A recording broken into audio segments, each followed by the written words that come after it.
ਗਿਆਨ ਦੇ ਚਾਹਵਾਨ ਵਿਦਿਆਰਥੀਓ, ਸਵਾਗਤ ਹੈ। ਮੈਂ ਤੁਹਾਨੂੰ ਗਿਆਨ ਤਾਂ ਨਾ ਦੇ ਸਕਦਾ, ਪਰ ਉਸ ਵਿਅਕਤੀ ਦੇ ਬਾਰੇ 'ਚ ਗੱਲ ਕਰਾਂਗਾ, ਉਸ ਦੀ ਜਾਣ ਪਛਾਣ ਦੇਵਾਂਗਾ ਜਿਨ੍ਹਾਂ ਨੇ ਗਿਆਨ ਨੂੰ ਬਹੁਤ ਇਕੱਠਿਆ ਕੀਤਾ ਅਤੇ ਗਿਆਨ ਵੰਡਿਆ। ਮਤਲਬ ਹੈ ਮੇਰਾ ਸੰਘ ਦੇ ਇਸ ਤੋਂ ਪਹਿਲੇ ਜਿਹੜੇ ਸਾਡੇ ਸਰਕਾਰੇਵਾ ਸੀਗੇ, ਜਿਹਨੂੰ ਅਸੀਂ ਜਨਰਲ ਸੈਕਟਰੀ ਕਹਿ ਸਕਦੇ ਹਾਂ, ਸ੍ਰੀ ਸ਼ੇਸ਼ਾਦਰੀ ਜੀ। ਉਹਨਾਂ ਦਾ ਪੂਰਾ ਨਾਂ ਹੋਂਗਸੰਦਰਾ ਵੈਂਕਟ ਰਮਈਆ ਸ਼ੇਸ਼ਾਦਰੀ ਜੀ ਗਿਣਿਆ ਜਾਂਦਾ। ਦੱਖਣ ਦੇ ਵਿੱਚ ਆਮ ਤੌਰ 'ਤੇ ਪਿਤਾ ਦਾ ਨਾਂ ਜੋੜਿਆ ਜਾਂਦਾ ਹੈ ਤਾਂ ਵੈਂਕਟ ਰਮਈਆ ਉਹਨਾਂ ਦੇ ਪਿਤਾ ਜੀ ਸੀਗੇ। ਸ਼ੇਸ਼ਾਦਰੀ ਜੀ ਦਾ ਜਨਮ 26 ਮਈ 1926 'ਚ ਹੋਇਆ ਸੀ ਔਰ ਉਹਨਾਂ ਦਾ ਦੇਹਾਂਤ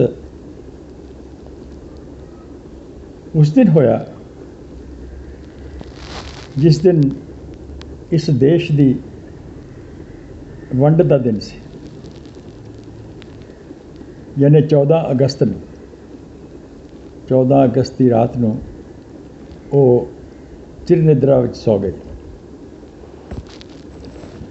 ਪਿਤਾ ਉਹਨਾਂ ਦੇ ਵੈਂਕਟ ਰਮਈਆ ਸੀਗੇ। ਮਾਤਾ ਦਾ ਨਾਂ ਪਾਰਵਤੰਮਾ ਪੁੱਟੰਮਾ ਵੀ ਉਹਨਾਂ ਨੂੰ ਕਹਿੰਦੇ ਸੀਗੇ। ਉਹ ਪੜ੍ਹੇ ਲਿਖੇ ਨਹੀਂ ਸੀਗੇ, ਪਰ ਪੜ੍ਹਨ ਦਾ ਸ਼ੌਕ ਸੀਗਾ।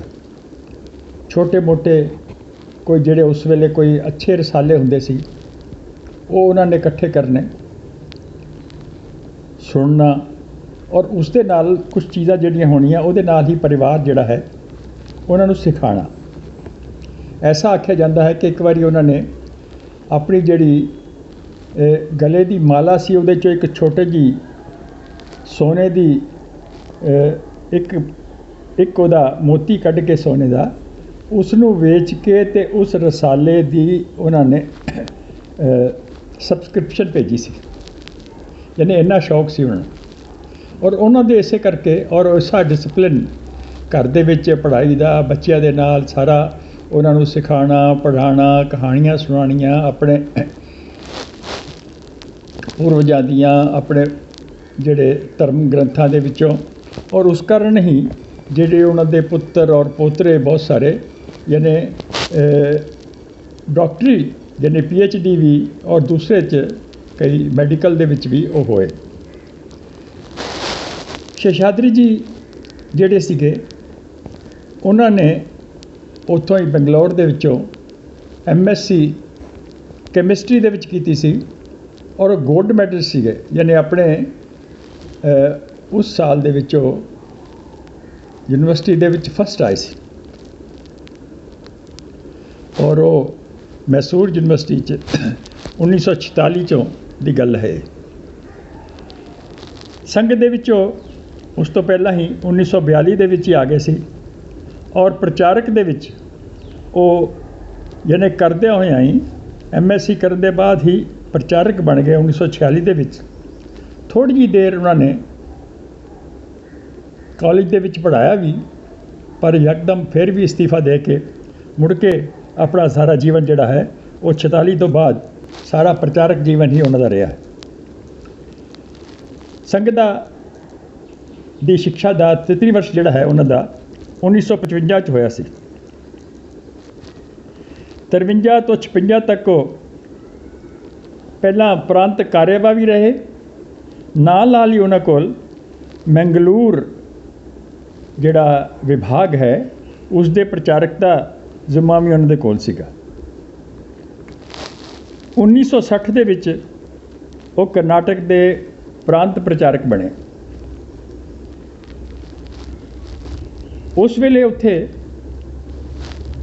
ਸਾਨੂੰ ਸ਼ਾਇਦ ਅਸੀਂ ਨਾ ਸੁਣਿਆ ਹੋਵੇ कि बहुत पुराने जिन्हों ने सारा कर्नाटक का काम यानी किया,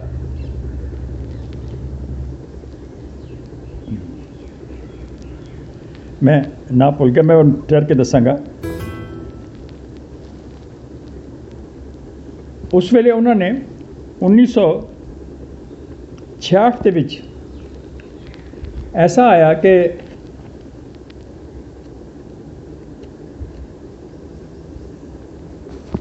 विचार आया कि बई परम पूज्य गुरु जी दे सानू पता है कि जेड़े भी भाषण हुंदे सीगे वो तकरीबन हिंदी च हुंदे सी, और हिंदी भी बड़ी उन्हां दी जिन्हां ने कदी पढ़े होणगे पुराने तो बड़ी गूढ़ हिंदी हुंदी सी। उसनूं आम जिहड़ा हिंदी ना जानने वाला वो ज़रा औख होंदी सी उन्होंने समझण दे विच। ते ऐसा विचार करके वो फिर उन्होंने ये सारा बनया कि भी एक उन्हां दे सारे जिहड़े बौद्धिक ने विचार ने परम पूज्य गुरु जी दे किते प्रैस दे नाल किते गल्लां होईयां होणगीਆਂ, वो सब नूं इकट्ठा करके एक पुस्तक रूप दे विच कीता जाए जिसका नाम बंच ऑफ थॉट्स अंग्रेजी दे विच सारी यानी कीती गई सी। वो 1966 च पूरी हुई और उसने कीती। उस वास्ते बड़ी बहुत मेहनत कीती सी, और कई बारी ऐसा ऐसी कि 10-10 12-12 घंटे उहदे विच लग जाने, और लगातार बैठे रहंदे सी। कोई एक यानी वो वैसे भी बड़े परफेक्शनिस्ट सीगे कि भी किते कोई गलती ना रह जाए, किते छोटी मोटी भी किते एक लफ्ज़ दी भी, क्योंकि गुरु जी जो कुछ बोलते होंदे सी बड़ा उन्हां दा हर एक लफ्ज़ बड़ा तोलिया होया हुंदा सी, और उस करके ਉਹਦੇ वास्ते सारा विचार करना और ਉਹਦੇ वास्ते उपयुक्त लफ्ज़ लभना भी कई बार उन्होंने औखा लगता सी। उसके बाद ये बारे फिर भी गल करांगे असीं मुड़ के। 1980 विच वो उस जिहड़ा 4 प्रांत ने थल्ले वाले हुण उसदे ज़्यादा प्रांत बन गए, तो जिहड़ा असीं जिन्हों अगे मद्रास कहंदे सी यानी तमिलनाडु केरल आंध्रा और कर्नाटक, इन्हां 4 प्रांतां दे सह क्षेत्र प्रचारक रहे 1980 च, और फिर 1981 दे विच ही वो इसे 4 प्रांतां दे क्षेत्र प्रचारक बने। पर जिद्दां उन्हां दी इच्छा रहिंदी सी हमेशा ही सारे काम करदियां होइयां प्रचारक दे जीवन दे विच भी लगदियां होइयां वो किते ना किते लिखण दा पढ़न दा काम चलदा रहिंदा हुंदा सी। असीं शायद सुनिया होएगा कि अर्जन जिहड़ा सीगा वो कहंदे सी भी किद्दां नींद किद्दां लैंदा है, तो कई बार उहदे बारे च आया कि भी वो जिहड़ा तीर एक चलांदा सी ते दूजा तीर कड्ढण दे विच जिहड़ियां अखां चमक लैंदा सी ना ਉਹਦੇ 'ਚ नींद पूरी कर लेंदा सी। इस तरह ही शेषाद्री जी भी पता नहीं थोड़ा ही सौ के सुलभ सी निंद्रा बहुत थोड़ी नींद के नाल ही अपना गुजारा कर लेंदे सी, ते कम पढ़ना और लिखना उनका चलता रहिंदा सी। बहुत सारे रसालियां दे विच उन्हां दे लेख आते रहंदे सी, 5 जने दे विच ऑर्गेनाइजर दे विच होर भी कई चीज़ां दे विच कन्नड़ दी भाषा दे विच कई जिहड़े सीगे वो उन्हां दे चलते रहंदे सी।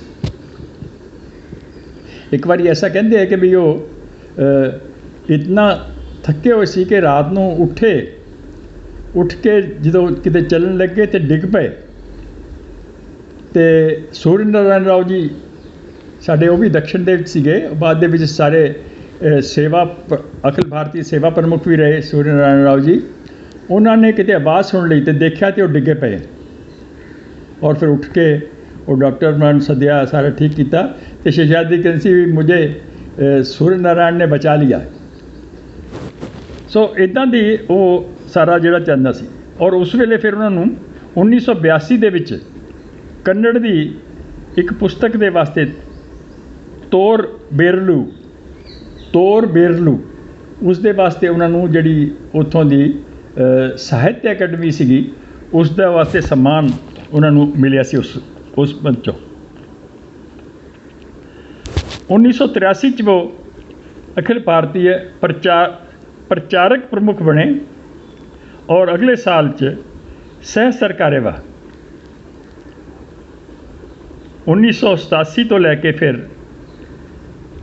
सन 2000 तक यानी 13 साल पूरे वो सर कार्यवाह का भार उन्होंने जिहड़ा है वो उठाया।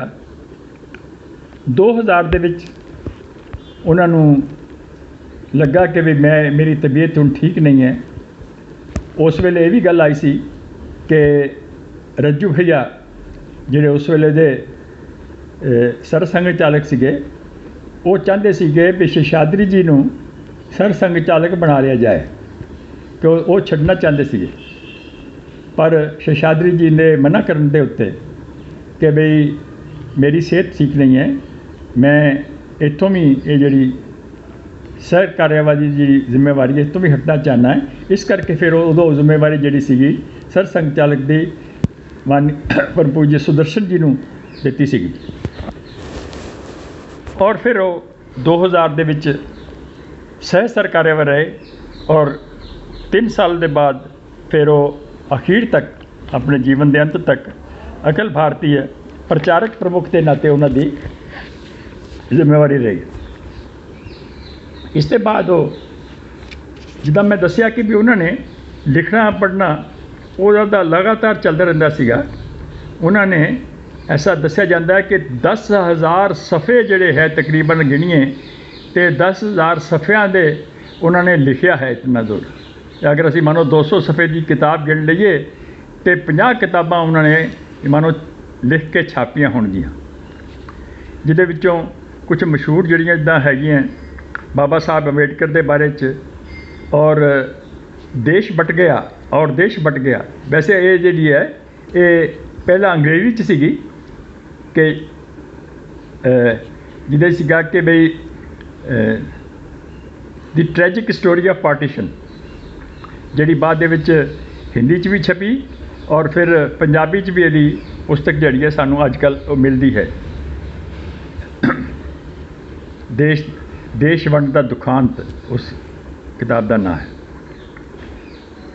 इस तरह ही शिवाजी के बारे च हिंदुत्व का उषा काल, ना अन्य पंथा, धर्मनिरपेक्षता की कल्पना, हिंदू जागरण, दृष्टि और सृष्टि, कितनी रूप संग दर्शन, ये सानू यानी शुरू च ये भी शेषाद्री जी ने यानी बनाई सी, जिहदे च सानू फिर बाद च अंग्रेजी दे विच भी बाकी हिंदी दे विच भी हुण पंजाबी दे विच भी सानू ये प्राप्त हैगी है। भारतीय शिक्षा के बारे च भी चिंतन उन्हां दा सीगा। जिहड़े असीं जानने आ कर्मयोगी का गांव एक छोटी जी पुस्तक है, वो भी इन्हां ने मिल के उसनूं जिहड़े बड़ी देर मशहूर रहे और उन्हां दे बारे च भी किताब लिखी हुई है। इस तरह ही अंग्रेज़ी दियां भी किताबां तकरीबन 11 किताबां उन्हां दियां जिहड़ियां ने कन्नड़ च और अंग्रेज़ी दे विच हैगियां। बड़े सुभाव दे, बड़े मिठ बोलड़े, पर थोड़ा बोलण वाले, ज़्यादा नहीं सी बोलते। हर एक दे नाल प्यार नाल बड़े आस्ते आस्ते बोलना, तुसी मंद मंद मुस्कान, क्योंकि मैं कई बार उन्होंने दर्शन किए सी, कई बार मिलना मेरा होया सी। हौली जी हमेशा उन्होंने मुस्कुराहट छोटी छोटी जी और अखां जिदा चमकदियां हुई अखां, और वो जिन्हां चों मनो प्रेम झलकदा हुंदा सी उन्हां दा। वो काफ़ी यानी उन्हां दी बोली च सोच दे विच सिरजना की गल हुंदी सी। कोई नवे नवे एक्सपैरीमेंट करने, नवे नवे विचार देने, नवी नवीं गल्लां सोचनियां करनियां, सारा जीवन उनका राष्ट्र समर्पित सीगा। हमेशा ही अध्ययनशील रहे, क्रिएटिव माइंड सी अपना, पर जीवन बड़ा सादा सी उन्होंने। इतों तक कि दस्या जाता है कि भी उन्होंने जिहड़ी पैरों च जुत्ती हुंदी सी, चप्पल हुंदी सी, पता नहीं उन्होंने किन्ने क टांके लगे होंगे से। अरे नहीं नहीं, हंस के कहना, किसी ने कहना भी आप और ला देते हैं, नहीं नहीं अभी ठीक है भाई, कुछ नहीं है, इसको थोड़ा सा ठीक कर देंगे और हो जाएगा, चलेगा। एक बार एक ਇਹ ਉੱਥੇ ਜਿਹੜੇ ਸਰ ਕਾਰਵਾਈ ਸੀ ਕਿਤੇ ਬੰਗਲੌਰ ਕਿਤੇ ਗਏ, ਉੱਥੋਂ ਦੇ ਜਿਹੜੇ ਪ੍ਰਾਂਤ ਪ੍ਰਚਾਰਕ ਸੀ ਰਹੇ, ਉਹਨਾਂ ਨੇ ਦੇਖਿਆ ਕਿ ਇਹਨਾਂ ਦਾ ਜਿਹੜਾ ਥੈਲਾ ਹੈ, ਜਿਹੜਾ ਉਹਨਾਂ ਨੇ ਥੈਲਾ ਚੁੱਕਿਆ ਹੋਇਆ ਸੀ, ਮੋਢੇ 'ਤੇ ਪਿਆ ਹੋਇਆ ਸੀ, ਅਤੇ ਉਹ ਕਾਫੀ ਉਹਨੂੰ ਪਤਾ ਨਹੀਂ ਕਿੰਨੀਆਂ ਕਿ ਟਾਕੀਆਂ ਲੱਗੀਆਂ ਹੋਈਆਂ ਸੀ, ਕਿਤੇ ਕਿਤੇ ਪਾਟਾ ਵੀ ਨਜ਼ਰ ਆਉਂਦਾ ਸੀ। ਅਤੇ ਉਹਨਾਂ ਨੇ ਉਹਨਾਂ ਕੋਲ ਲੈ ਲਿਆ, ਕਹਿਣ ਲੱਗੇ ਮੈਨੂੰ ਦਿਓ, ਇਹ ਮੈਂ ਲੈ ਜਾਵਾਂਗਾ, ਮੈਂ ਤੁਹਾਨੂੰ ਨਵਾਂ ਲਿਆ ਕੇ ਦੇਣਾ। ਅਤੇ ਉਹਨਾਂ ਨੇ ਸ਼ੇਸ਼ਾਦਰੀ ਜੀ ਨੇ ਉਹਦੇ ਕੋਲ ਮੁੜ ਕੇ ਖੋਲ੍ਹਿਆ, ਅਰੇ ਤੈਨੂੰ ਪਤਾ ਮੈਨੂੰ ਕਿੰਨੇ ਦਿੱਤਾ ਸੀ ਇਹ ਉਹਨਾਂ ਦਾ। ਅਤੇ ਇਸ ਕਰਕੇ ਉਹ ਮੁੜ ਕੇ ਉਹਨਾਂ ਨੇ ਯਾਨੀ ਦੇ ਦਿੱਤਾ। ਆਪਣਾ ਕਮਰੇ ਦੇ ਵਿੱਚ AC ਲੱਗਾ ਹੁੰਦਾ ਸੀ ਇਹਨਾਂ ਦੇ 'ਚ, ਪਰ ਕਦੀ ਚਲਾਉਂਦੇ ਨਹੀਂ ਸੀ, ਕਹਿੰਦੇ ਸੀ ਵੀ ਜੇ ਸਾਰਿਆਂ ਦੇ ਵਾਸਤੇ ਨਹੀਂ ਤਾਂ ਮੈਂ ਕਿਉਂ ਚਲਾਵਾਂ। ਇਸ ਤਰ੍ਹਾਂ ਦੀ ਉਹਨਾਂ ਦਾ ਯਾਨੀ ਸੁਭਾਅ ਸੀਗਾ। ਹਰ ਚੀਜ਼ 'ਚ, ਹਰ ਵੇਚ 'ਚ ਉਹਨਾਂ ਦੇ ਵਿੱਚ, ਦਿਮਾਗ ਦੇ ਵਿੱਚ ਉਹਦਾ ਸੀ ਇਹ ਸਾਰਾ ਮਨੋ ਸੰਗਮय ਜੀਵਨ ਹੋਏ, ਹਰ ਵਕਤ ਸੰਗ ਦੇ ਬਾਰੇ 'ਚ, ਸਮਾਜ ਦੇ ਵਿਚਾਰ, ਸਾਡੇ ਜਿਹੜੇ ਸੰਗ ਦੇ ਵਿਚਾਰ ਵੀ ਹੋਣ ਉਹ ਸਮਾਜ ਨਾਲ ਜੁੜੇ ਹੋਏ, ਸਮਾਜ ਦੇ ਵਾਸਤੇ ਅਗਰ ਸੰਗ ਦਾ ਵਿਚਾਰ ਕੋਈ ਐਸਾ ਹੈ ਜਿਹਦੇ 'ਚ ਮਨੋ ਸਮਾਜ ਦੇ ਭਲਾਈ ਦੀ ਗੱਲ ਨਹੀਂ ਹੈ ਅਤੇ ਉਹ ਸੰਗ ਦਾ ਵਿਚਾਰ ਹੋ ਹੀ ਨਹੀਂ ਸਕਦਾ। ਐਸਾ ਉਹਨਾਂ ਦੀ ਸੋਚ ਹਮੇਸ਼ਾ ਰਹਿੰਦੀ ਸੀ, ਕਿਉਂਕਿ ਸੰਗ ਦਾ ਕੰਮ ਜਿਹੜਾ ਹੈ, ਸਮਾਜ ਦਾ ਕੰਮ ਜਿਹੜਾ ਹੈ, ਉਹ ਇੱਕ ਤਪੱਸਿਆ ਹੈ, ਔਰ ਉਸ ਕਰਕੇ ਤਪਸਵੀ ਜਿਹੜਾ ਹੈ ਉਸ ਨੂੰ ਕਦੀ ਆਪਣੀ ਪੀੜ ਦੀ ਚਿੰਤਾ ਨਹੀਂ ਹੁੰਦੀ। ਉਸ ਦੇ ਵਿੱਚ ਵੀ ਆਪਣੀ ਪੀੜ, ਦੁੱਖ, ਕਸ਼ਟ ਯਾਨੀ ਉਹ ਸਭ ਸਹਾਰਦਾ ਹੋਇਆ ਉਹ ਸਾਰਾ ਜੀਵਨ ਜਿਹੜਾ ਹੈ ਉਹ ਆਪਣਾ ਉਹਨਾਂ ਦਾ ਇਸ ਢੰਗ ਦੇ ਨਾਲ ਬਿਤਾਇਆ ਹੈ। ਦੱਸਿਆ ਜਾਂਦਾ ਹੈ ਕਿ ਅਖੀਰਲੇ ਵੇਲੇ ਜਦੋਂ 2005 ਦੇ ਵਿੱਚ ਉਹਨਾਂ ਦੀ ਮਨੋ ਮ੍ਰਿਤਿੂ ਹੋਣ ਵਾਲੀ ਸੀ, ਬਿਸਤਰ 'ਤੇ ਸੀਗੇ, ਅਤੇ ਆਪਣੇ ਜਿਹੜੇ ਅੱਜ ਕੱਲ੍ਹ ਸਾਡੇ ਸਹਿ ਕਾਰਯਵਾਹ ਹੈ ਸ਼੍ਰੀ ਸੋਨੀ ਜੀ, ਉਹ ਉਹਨਾਂ ਕੋਲ ਆਏ ਸੀ ਵੀ ਮਿਲਣ ਵਾਸਤੇ, ਦੇਖਣ ਵਾਸਤੇ। ਉਹਨਾਂ ਕੋਲ ਜਿਸ ਵੇਲੇ ਖੜ੍ਹੇ ਹੋਏ, ਪੁੱਛਿਆ, ਦੇਖਿਆ ਉਹਨਾਂ ਵੱਲ ਅਤੇ ਪੁੱਛਿਆ ਕਿ ਵੀ ਕੈਸੇ ਹੈ। ਅਤੇ ਉਹਨਾਂ ਦੇਖਿਆ ਕਿ ਉਹਨਾਂ ਦੀ ਅੱਖਾਂ 'ਚੋਂ ਲਗਾਤਾਰ ਅੱਥਰੂ ਵਗ ਰਹੇ ਸੀ ਪੂਰੇ। ਤਾਂ ਸੋਨੀ ਜੀ ਨੇ ਪੁੱਛਿਆ ਕਿ ਵੀ ਅੱਥਰੂ ਕਿਤੇ ਤੁਹਾਡੀ ਕੋਈ ਪੀੜਾ ਹੈ, ਕੋਈ ਦੁੱਖ ਹੈ ਉਸਦੇ ਹੈ, ਜਾਂ ਕਿ ਇਹ ਜਿਹੜਾ ਜੀਵਨ ਤੁਹਾਡਾ ਜਿਹੜਾ ਹੈ, ਇਹ ਜੀਵਨ ਜਿਹੜਾ ਤੁਸੀਂ ਇੱਕ ਆਨੰਦਮय ਜੀਵਨ ਬਿਤਾਇਆ ਹੈ ਉਸ ਦੇ ਆਨੰਦ ਅਸ਼ਰੂ ਹੈ। ਅਤੇ ਉਹਨਾਂ ਨੇ ਇਸ਼ਾਰਾ ਕਰਕੇ ਦੱਸਿਆ ਕਿ ਬਈ ਇਹ ਮੈਨੂੰ ਕੋਈ ਦੁੱਖ ਨਹੀਂ ਹੈ, ਕੋਈ ਪੀੜਾ ਨਹੀਂ ਹੈ, ਇਹ ਮੇਰਾ ਜੀਵਨ ਜਿਹੜਾ ਹੈ ਇਹ ਆਨੰਦ ਦੇ ਹੀ ਅਸ਼ਰੂ ਜਿਹੜੇ ਹੈ, ਆਨੰਦ ਦੇ ਜਿਹੜੇ ਇਹ ਅਥਰੂ ਜਿਹੜੇ ਹੈ ਮੈਂ ਵਗਾ ਰਿਹਾ ਹੈ। ਔਰ ਥੋੜ੍ਹੀ ਦੇਰ ਬਾਅਦ ਹੀ ਉਹ ਸਦਾ ਲਈ ਸੌਂ ਗਏ। ਹੁਣ ਕੁਛ ਮੈਂ ਉਹਨਾਂ ਦੀਆਂ ਘਟਨਾਵਾਂ, ਉਹਨਾਂ ਦੇ ਜੀਵਨ ਬਾਰੇ 'ਚ ਜਿਹੜਾ ਕਈਆਂ ਨੇ ਲਿਖਿਆ ਹੋਏਗਾ, ਜਾਂ ਕੁਛ ਆਪ ਉਹਨਾਂ ਨੇ ਜਿਹੜੀਆਂ ਗੱਲਾਂ ਲਿਖੀਆਂ ਨੇ ਉਹਨਾਂ ਦੇ ਬਾਰੇ 'ਚ ਚਰਚਾ ਕਰਾਂਗੇ। ਅਤੇ ਸੁਣਨ ਦੇ ਬਾਅਦ ਤੁਸੀਂ ਆਪ ਹੀ ਉਸ ਦੇ ਵਿੱਚੋਂ ਕੁਛ ਗਿਆਨ ਪ੍ਰਾਪਤ ਕਰਕੇ ਆਪਣੇ ਜੀਵਨ 'ਚ ਅਸੀਂ ਕਿੱਦਾਂ ਲਿਆ ਸਕਦੇ ਹਾਂ, ਕੀ ਕੁਛ ਸਿੱਖ ਸਕਦੇ ਹਾਂ, ਇਹ ਤੁਸੀਂ ਦੇਖਣਾ ਹੈ। ਇੱਕ ਲਿਖਾਰੀ ਨੇ ਮੰਜੂ ਨਾਥ, ਉਹ ਬੜੀ ਪੁਰਾਣੀ ਗੱਲ ਹੈ, ਜਦੋਂ ਕਾਲਜ ਦੇ ਵਿੱਚੋਂ ਪੜ੍ਹਦੇ ਸੀ ਅਤੇ ਕੁਛ ਉਹ ਕਾਲਜ ਦੇ ਵਿੱਚ ਉਦੋਂ ਬਹੁਤ ਸਾਰੇ ਜਿਹੜੀਆਂ ਅੱਜ ਕੱਲ੍ਹ ਸਾਨੂੰ ਸਹੂਲਤਾਂ ਮਿਲਦੀਆਂ ਨਹੀਂ ਹੈ, ਜਿੱਦਾਂ ਦੇ ਕਈ ਉੱਥੇ ਅੱਜ ਕੱਲ੍ਹ ਤਾਂ ਸਾਨੂੰ ਪਤਾ ਵੀ ਇਹ ਸਭ ਮੋਬਾਈਲ ਇਹ ਉਹਨਾਂ ਦਿਨਾਂ 'ਚ ਕੁਛ ਵੀ ਨਹੀਂ ਸੀ ਹੁੰਦਾ। ਰਸਾਲੇ ਵੀ ਕੁਝ ਥੋੜ੍ਹੇ ਬਹੁਤੇ ਹੁੰਦੇ ਸੀ, ਕੁਛ ਉਦੋਂ ਕੰਨੜ ਦੇ ਰਸਾਲੇ ਸੀਗੇ ਜਿੱਦਾਂ ਦੇ ਵਿੱਚ ਲੇਖ ਆਉਂਦੇ ਹੁੰਦੇ ਸੀ, ਅਤੇ ਕਿਸੇ ਨੇ ਉਹ ਲੇਖ ਜਿਹੜੇ ਸੀ ਬੜੇ ਚੰਗੇ ਲੱਗਦੇ ਸੀ, ਸ਼ੇਸ਼ਾਦਰੀ ਦੇ ਉੱਤੇ ਲੇਖ ਹੁੰਦੇ ਸੀ। ਤਾਂ ਉਸ ਮੰਜੂ ਨਾਥ ਨੇ ਸੁਣਿਆ ਕਿ ਵੀ ਅੱਜ ਉਹ ਇਸ ਕਾਲਜ ਦੇ ਵਿੱਚ ਕਿਤੇ ਸਾਡੇ ਉੱਥੇ ਬੋਲਣ ਆ ਰਹੇ ਹੈ, ਅਤੇ ਉਹ ਸੁਣਨ ਚਲੇ ਗਏ। ਸੁਣਦਿਆਂ ਹੋਇਆਂ ਉਹਨਾਂ ਨੂੰ ਬੜਾ ਆਨੰਦ ਆਇਆ। ਉਹ ਜਿਸ ਵੇਲੇ ਖਤਮ ਹੋਇਆ ਅਤੇ ਜਿੱਦਾਂ ਵਿਦਿਆਰਥੀਆਂ ਦੀ ਗੱਲ ਹੁੰਦੀ ਹੈ, ਉਹ ਆਪਣੀ ਇੱਕ ਕਾਪੀ ਜੀ ਲੈ ਕੇ ਵੀ ਸਾਨੂੰ ਆਟੋਗ੍ਰਾਫ ਦੇ ਦਿਓ। ਅਤੇ ਸ਼ੇਸ਼ਾਦਰੀ ਜੀ ਨੇ ਮੁਸਕਰਾਉਂਦੇ ਹੋਏ ਕਿਹਾ ਬਈ ਸਿਰਫ ਆਟੋਗ੍ਰਾਫ ਚਾਹੀਦਾ ਤੈਨੂੰ, ਯਾਨੀ ਮੇਰੇ ਹੱਥ ਦਾ ਲਿਖਿਆ ਹੋਇਆ, ਤੂੰ ਉਹਦੇ 'ਚ ਖੁਸ਼ ਹੋ ਜਾਏਗਾ। ਤੂੰ ਇੱਦਾਂ ਕਰ, ਮੈਨੂੰ ਚਿੱਠੀ ਲਿਖੇਂਗਾ ਅਤੇ ਮੈਂ ਤੈਨੂੰ ਫਿਰ ਉਹ ਚਿੱਠੀ ਦਾ ਜਵਾਬ ਦੇਵਾਂਗਾ, ਤੇਰੇ ਕੋਲ ਸਾਰਾ ਚਿੱਠੀ ਲਿਖੀ ਹੋਈ ਤੈਨੂੰ ਮਿਲ ਜਾਏਗੀ। ਔਰ ਸੱਚਮੁੱਚ ਦੇ ਵਿੱਚ ਉਸਨੇ ਉਹਨਾਂ ਕੋਲ ਐਡਰੈਸ ਲੈ ਲਿਆ, ਔਰ ਫਿਰ ਉਹਨੇ ਚਿੱਠੀ ਲਿਖੀ, ਔਰ ਚਿੱਠੀ ਦੇ ਵਿੱਚੋਂ ਜਵਾਬ ਆਇਆ, ਔਰ ਹੌਲੀ ਹੌਲੀ ਉਹ ਜਿਹੜਾ ਸੀ ਉਹਦਾ ਉਸ ਮੰਜੂ ਨਾਥ ਦਾ ਹੀ ਜੀਵਨ ਬਦਲ ਗਿਆ। ਔਰ ਉਹ ਮੰਜੂ ਨਾਥ ਅੱਗੇ ਜਾ ਕੇ ਲਿਖਦਾ ਹੈ ਕਿ ਉਹ ਫਿਰ ਉਸਨੇ ITC ਵੀ ਕੀਤੀ ਇੱਕ ਵਾਰੀ, ਉਹ ਫਿਰ ਆਪਣੇ ਪ੍ਰਥਮ ਵਰਸ਼ ਦੇ ਵਿੱਚ ਵੀ ਕਰਕੇ ਆਇਆ, ਸੰਗ ਦੇ ਵਿਚਾਰ ਨਾਲ ਜੁੜ ਗਿਆ। ਪਰ ਅੱਗੇ ਜਾ ਕੇ ਜਦੋਂ ਇਹ ਬੰਚ ਆਫ ਥਾਟਸ ਵਗੈਰਾ ਦਾ ਸਾਰਾ ਮਾਮਲਾ ਆਇਆ, ਔਰ ਉਸ ਵੇਲੇ ਉਹ ਜਿਹਦਾ ਨੌਜਵਾਨ ਜਿਹੜਾ ਹੈ ਨਾ, ਕਈ ਵਾਰੀ ਜਿੱਦਾਂ ਹੁੰਦਾ ਹੈ ਕਿ ਵੀ ਅੱਜ ਕੱਲ੍ਹ ਜਿੱਦਾਂ ਸਾਡੇ ਸਾਹਮਣੇ ਰੋਜ਼ ਦੀਆਂ ਖਬਰਾਂ ਆਉਂਦੀਆਂ, ਮਾਈਗਰੈਂਟਸ ਦੀ ਸਾਨੂੰ ਸ਼ਕਲਾਂ ਆਉਂਦੀਆਂ ਨੇ, ਕਿੱਦਾਂ ਕਿੱਦਾਂ ਉਹ ਉੱਪਰ ਭਾਰ ਚੁੱਕ ਕੇ ਲਈ ਜਾਂਦੇ ਹੈ, ਔਰ ਬੱਚੇ ਆਪਣੇ ਕਿਤੇ ਮੋਢੇ 'ਤੇ ਹੈ, ਕਿਸੇ ਨੇ ਸਾਈਕਲ 'ਤੇ ਬਿਠਾਇਆ ਹੋਇਆ ਹੈ, ਕਿਸੇ ਨੇ ਪਿੱਛੇ ਆਪਣੀ ਮਾਂ ਦੇ ਨਾਲ ਉਹ ਗੋਦੀ ਦੇ ਵਿੱਚ ਵੀ ਹੈ, ਉਹ ਤੁਰੇ ਜਾ ਰਹੇ ਹੈ। ਤਾਂ ਉਹ ਜਿਹੜੀ ਪੀੜ ਹੈ ਉਹ ਕਈ ਵਾਰੀ ਨੌਜਵਾਨ ਨੂੰ ਸਤਾਉਂਦੀ ਸੀ। ਤਾਂ ਹੌਲੀ ਹੌਲੀ ਉਹਦੇ ਮਨ ਦੇ ਵਿੱਚ ਆਇਆ ਸੀ, ਇਹ ਸੰਘ ਕੀ ਕਰਦਾ ਹੈ? ਸੰਘ ਇਹਦੇ ਬਾਰੇ ਤਾਂ ਕੁਝ ਸੋਚਦਾ ਹੀ ਨਹੀਂ ਹੈ। ਇਹ ਲੋਕਾਂ 'ਚ ਇੰਨੀ ਗਰੀਬੀ ਹੈ, ਅੱਜ ਐਸੀ ਹੈ, ਇਹ ਹਾਲਤ ਦੇ ਵਿੱਚ ਇਹਦੇ ਬਾਰੇ 'ਚ ਕਿਉਂ ਨਹੀਂ ਕਹਿੰਦੇ? ਉਹ ਤੁਸੀਂ ਸਾਰੇ, ਉਹਨੇ ਇੱਕ ਚਿੱਠੀ ਸ਼ੇਸ਼ਾਦਰੀ ਜੀ ਨੂੰ ਲਿਖੀ, ਚਿੱਠੀ ਲਿਖੀ ਕਿ ਬਈ ਇਹ ਸੰਘ ਜਿਹੜਾ ਹੈ ਇਹ ਮਾਨੋ ਜਿਹੜੇ ਪੂੰਜੀਪਤੀ ਹੈ ਉਹਨਾਂ ਦੀ ਪੀੜ ਨੂੰ ਸਮਝਦਾ ਹੈ, ਉਹਨਾਂ ਦੇ ਬਾਰੇ 'ਚ ਉਹਨਾਂ ਦੀ ਮਦਦ ਕਰਨਾ ਚਾਹੁੰਦਾ ਹੈ, ਉਹਨਾਂ ਦੇ ਵਾਸਤੇ ਹੀ ਸੋਚਦਾ ਹੈ। ਅਤੇ ਮੈਂ ਸੰਘ ਦੇ ਵਿੱਚ ਹੁਣ ਆਉਣਾ ਨਹੀਂ ਚਾਹੁੰਦਾ, ਮੈਂ ਆਪਣਾ ਨਾਤਾ ਤੋੜ ਦਿੰਦਾ। ਕੁਛ ਦੇਰ ਬਾਅਦ ਕਿਤੇ ਉਸੇ ਥਾਂ ਦੇ ਉੱਤੇ ਕਿਤੇ ਕੋਈ ਵਰਗ ਲੱਗਾ ਹੋਇਆ ਸੀ, ਕੋਈ ਇੱਕ ਸ਼ਿਵਰ ਸੀਗਾ, ਸ਼ਿਵਰ ਦੇ ਵਿੱਚ ਕਿਤੇ ਕੋਈ 10 ਸਾਥੀ ਉਹਦਾ ਕਹਿੰਦਾ ਅੱਜ ਸ਼ੇਸ਼ਾਦਰੀ ਜੀ ਨੇ ਆਉਣਾ, ਚੱਲ ਚੱਲੀਏ, ਥੋੜ੍ਹਾ ਜਿਹਾ ਲੈ ਚੱਲੀਏ। ਸ਼ੇਸ਼ਾਦਰੀ ਜੀ ਮਿਲੇ ਅਤੇ ਉਸਨੂੰ ਬੁਲਾਇਆ, ਕਹਿੰਦੇ ਵੀ ਆ, ਕਹਿੰਦਾ ਨਹੀਂ ਮੈਂ ਨਹੀਂ ਆਉਣਾ ਤੁਹਾਡੇ ਨਾਲ। ਉਹ ਕਹਿਣ ਲੱਗੇ ਨਹੀਂ ਬਈ ਕੋਈ ਗੱਲ ਨਹੀਂ, ਅਸੀਂ ਖਾਣਾ ਖਾਣ ਲੱਗੇ ਆ, ਬਈ ਕਿਸੇ ਜਿਹੜੇ ਇਹੋ ਜਿਹੇ ਬੰਦੇ ਹੈ ਜਿਹੜੇ ਚੰਗੇ ਨਹੀਂ ਲੱਗਦੇ, ਕਿਸੇ ਪੂੰਜੀਪਤੀਆਂ ਦੀ ਗੱਲ ਕਰਦੇ, ਉਹਨਾਂ ਦੇ ਨਾਲ ਬੈਠ ਕੇ ਰੋਟੀ ਖਾਣ ਦੇ ਵਿੱਚ ਕੀ ਹਰਜ ਹੈ?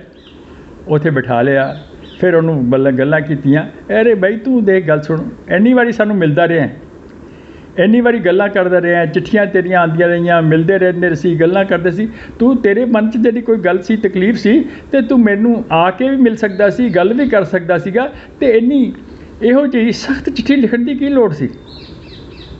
ਉਹ ਕਹਿੰਦਾ ਵੀ ਉਹਨਾਂ ਦੇ ਜਿਹੜਾ ਸਨੇਹਮਈ ਗਈਆਂ ਜਿਹੜੀਆਂ ਪਿਆਰ ਵਾਲੀਆਂ ਗੱਲਾਂ ਸੀ, ਉਹਦੇ ਨਾਲ ਫਿਰ ਮੇਰਾ ਮਨ ਉਹ ਸਾਰਾ ਗੁੱਸਾ ਜਿਹੜਾ ਸੀਗਾ ਨਾ, ਉਹ ਉਹਦੇ 'ਚ ਹੀ ਬਹਿ ਗਿਆ, ਅਤੇ ਫਿਰ ਮੈਂ ਮੁੜ ਕੇ ਉਹ ਸੰਗ ਨਾਲ ਜੁੜ ਗਿਆ। ਔਰ ਫਿਰ ਉਸਨੇ ਕਈ ਚੀਜ਼ਾਂ ਦੇ ਵਿੱਚ ਫਿਰ ਉਹ ਸੰਗ ਦੀਆਂ ਜ਼ਿੰਮੇਵਾਰੀਆਂ ਦੇ ਵਿੱਚ ਉਹ ਕਿਤਾਬਾਂ ਦੇ ਨਾਲ ਜੁੜਦਾ ਰਿਹਾ। ਇਸੇ ਤਰ੍ਹਾਂ ਹੀ ਸ਼ੇਸ਼ਾਦਰੀ ਦੇ ਬਾਰੇ 'ਚ ਕਿ ਜਦੋਂ ਲੋਕ ਉਹਨਾਂ ਨੂੰ ਯਾਦ ਕਰਦੇ ਹੈ ਅਤੇ ਕਈ ਕਹਿੰਦੇ ਹੈ ਕਿ ਦੇਖੋ ਜੀ ਇਹ ਤਾਂ ਸਾਡੇ ਘਰ ਦੇ ਵਿੱਚ ਬੜੇ ਆਉਂਦੇ ਰਹੇ, ਸਾਡੇ ਜਿਹੜੇ ਪੋਤਰੇ ਪੜਪੋਤਰੇ ਸੀਗੇ ਜਾਂ ਬੱਚੀਆਂ ਸੀਗੀਆਂ, ਉਹਨਾਂ ਦੇ ਨਾਲ ਉਹਨਾਂ ਦਾ ਖੇਡਣਾ, ਮਿਲਣਾ ਗਿਲਣਾ ਸਾਰਾ ਚੱਲਦਾ ਰਹਿੰਦਾ ਸੀਗਾ। ਔਰ ਉਸ ਦੇ ਨਾਲ ਹੀ ਔਰ ਕਈ ਕਹਿੰਦੇ ਸੀ ਵੀ ਦੇਖੋ ਸਾਡੀ ਫਲਾਣੇ ਦੀ ਲੜਕੀ ਦੀ ਸ਼ਾਦੀ ਹੋਈ ਸੀ, ਉਹਦੇ ਵਿੱਚ ਵੀ ਆਏ ਸੀ। ਬਲਕਿ ਇੱਕ ਵਾਰੀ ਦੀ ਗੱਲ ਆਉਂਦੀ ਹੈ ਸੀ ਕਿ ਵੀ ਇੱਕ ਝਾਰਖੰਡ ਦੇ ਸੰਘ ਚਾਲਕ ਸੀਗੇ। ਹੁਣ ਉਹ ਪੁਰਾਣੀ ਗੱਲ ਹੈ, ਉਹਨਾਂ ਨੇ ਕੋਈ ਬੱਚਿਆਂ ਨੂੰ ਆਮ ਤੌਰ 'ਤੇ ਪੁੱਛਦਾ ਨਹੀਂ ਸੀ, ਲੜਕੀ ਸੀਗੀ ਜਵਾਨ ਹੋ ਗਈ ਤਾਂ ਉਸ ਦੇ ਵਾਸਤੇ ਸ਼ਾਦੀ ਜਿਹੜੀ ਹੈ ਉਹਦਾ ਹੀ ਤੈਅ ਕਰਤੀ, ਕਿਸੇ ਥਾਂ ਦੇ ਉੱਤੇ ਉਹਦਾ ਸਾਰਾ ਮਨ ਹੋ ਗਿਆ ਕਿ ਸ਼ਾਦੀ ਹੁਣ ਕਰਨੀ ਹੈ।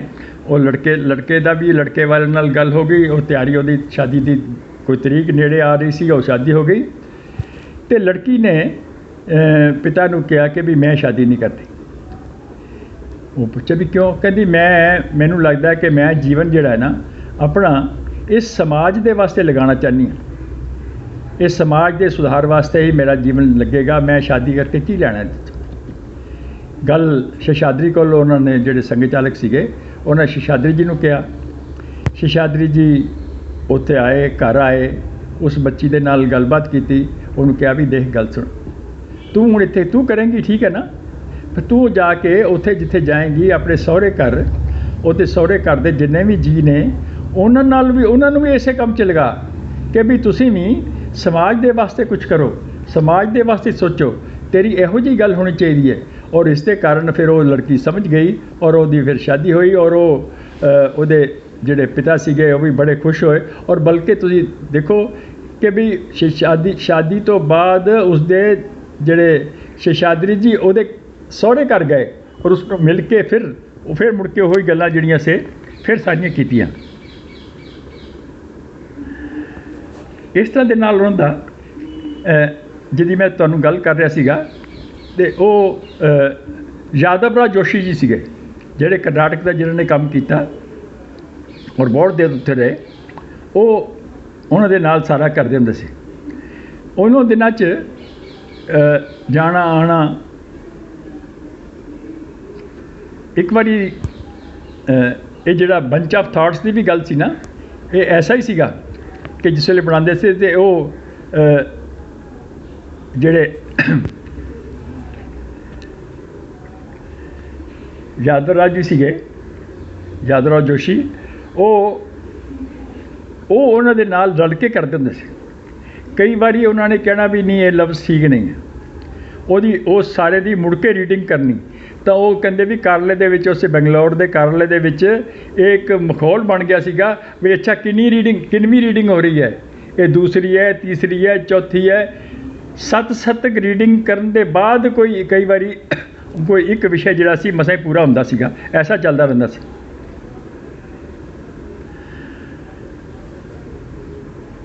ਔਰ ਇਹੋ ਹੀ ਸ਼ੇਸ਼ਾਦਰੀ ਜੀ ਉਹਨਾਂ ਦਾ ਇੱਕ ਵਾਰੀ ਜਿੱਦਾਂ ਸ਼੍ਰੀ ਯਾਦਵ ਰਾਜ ਜੋਸ਼ੀ ਜੀ ਦਾ ਬਿਮਾਰ ਹੋ ਗਏ, ਉਹਨਾਂ ਦਾ ਕੋਈ ਆਪਰੇਸ਼ਨ, ਬੜਾ ਸਰਜਰੀ ਹੋਣੀ ਸੀਗੀ, ਤੈਅ ਹੋ ਗਈ ਵੀ ਸਰਜਰੀ ਹੋਣੀ ਹੈ। ਅਤੇ ਸਰਜਰੀ ਵੇਲੇ ਕਦੋਂ ਹੋਏਗੀ, ਜਿਸ ਦਿਨ ਸਰਜਰੀ ਹੋਣੀ ਸੀ ਉੱਥੇ ਉਹ ਪਹੁੰਚ ਗਏ। ਕੀ ਹੋਇਆ ਕਿ ਜਦੋਂ ਸਰਜਰੀ ਹੋਣ ਤੋਂ ਇੱਕ ਦਿਨ ਪਹਿਲਾਂ ਕਿਤੇ 4 ਕਾਰਜਕਰਤਾ ਉਸੇ ਕਰਨਾਟਕ ਦੇ ਵਿੱਚ ਹੀ ਇੱਕ ਥਾਂ 'ਤੇ ਉਹਨਾਂ ਦੀ ਕਾਰ ਦਾ ਐਕਸੀਡੈਂਟ ਹੋਇਆ, ਜਿਹਦੇ ਵਿੱਚ 3 ਤਾਂ ਉਹਦੇ 'ਚ ਪ੍ਰਚਾਰਕ ਸੀਗੇ, ਇੱਕ ਕਾਰੇਵਾ ਸੀਗੇ, ਇੱਕ ਵਿਭਾਗ ਪ੍ਰਚਾਰਕ ਸੀਗੇ, ਔਰ ਉਹ ਸਾਰਾ ਉਹਨਾਂ ਦੇ ਐਕਸੀਡੈਂਟ ਨਾਲ ਉਹਨਾਂ 4 ਦੀ ਮ੍ਰਿਤੂ ਹੋ ਗਈ। ਹੁਣ ਗੱਲ ਆਈ ਕਿ ਵੀ ਯਾਦਵ ਰਾਓ ਜੀ ਨੂੰ ਇਹ ਗੱਲ ਕੌਣ ਦੱਸੇ। ਬੜੀ ਅਜੀਬ ਗੱਲ ਸੀ ਵੀ ਉਹਨਾਂ ਨੂੰ ਦੱਸਾਂਗੇ ਅਤੇ ਉਹਨਾਂ ਦਾ ਹਾਲ ਹੀ ਹੁਣੇ ਹੀ ਆਪਰੇਸ਼ਨ ਹੋਇਆ ਹੈ, ਹਾਰਟ ਦਾ ਸੀ ਸ਼ਾਇਦ, ਅਤੇ ਵੀ ਇੱਦਾਂ ਦੱਸਿਆ ਅਤੇ ਮੁੜ ਕੇ ਕਿਤੇ ਉਹਨਾਂ ਨੂੰ ਸਦਮਾ ਨਾ ਹੋ ਜਾਏ, ਮੁਸ਼ਕਿਲ ਨਾ ਆ ਜਾਏ। ਇਹੋ ਜਿਹੀ ਗੱਲ ਜਿਹੜੀ ਹੈ ਵੀ ਇਤਨੇ 4 ਅੱਛੇ ਸਾਡੇ ਕਾਰਜਕਰਤਾ ਜਿਹੜੇ ਹੈ ਉਹ ਸਮਾਪਤ ਹੋ ਗਏ। ਉਸ ਵੇਲੇ ਅਚਾਨਕ ਕੈਸੇ ਉਹ ਆਪਣੇ ਹੀ ਜਿਸ ਵੇਲੇ ਸੁਣਿਆ, ਅਸਲ ਦੇ ਵਿੱਚ ਉਹ ਐਕਸੀਡੈਂਟ ਕਰਕੇ ਹੀ ਸ਼ੇਸ਼ਾਦਰੀ ਜੀ ਉਸ ਵੇਲੇ ਉੜੀਸਾ ਦੇ ਪ੍ਰਵਾਸ ਦੇ ਵਿੱਚ ਸੀਗੇ, ਤਾਂ ਉੱਥੋਂ ਆ ਗਏ ਅਤੇ ਯਾਦਵ ਰਾਜ ਜੋਸ਼ੀ ਜੀ ਦਾ ਪਤਾ ਕਰਨ ਆਏ, ਤਾਂ ਫਿਰ ਉਹਨਾਂ ਦੇ ਜ਼ਿੰਮੇ ਲਗਾਇਆ। ਉਹਨਾਂ ਨੇ ਬੜਾ ਪ੍ਰੇਮ ਨਾਲ ਹੌਲੀ ਉਹਨੂੰ ਸਮਝਾ ਕੇ ਵੀ ਇਸ ਤਰ੍ਹਾਂ ਦੀ ਗੱਲ ਹੋ ਗਈ ਹੈ, ਔਰ ਸਾਰਾ ਜਿਹੜਾ ਹੈ। ਔਰ ਫਿਰ ਇਹੋ ਜਿਹੇ ਜਿਹੜੇ ਸੀਗੇ ਸਾਥੀ ਉਹਨਾਂ ਦੇ,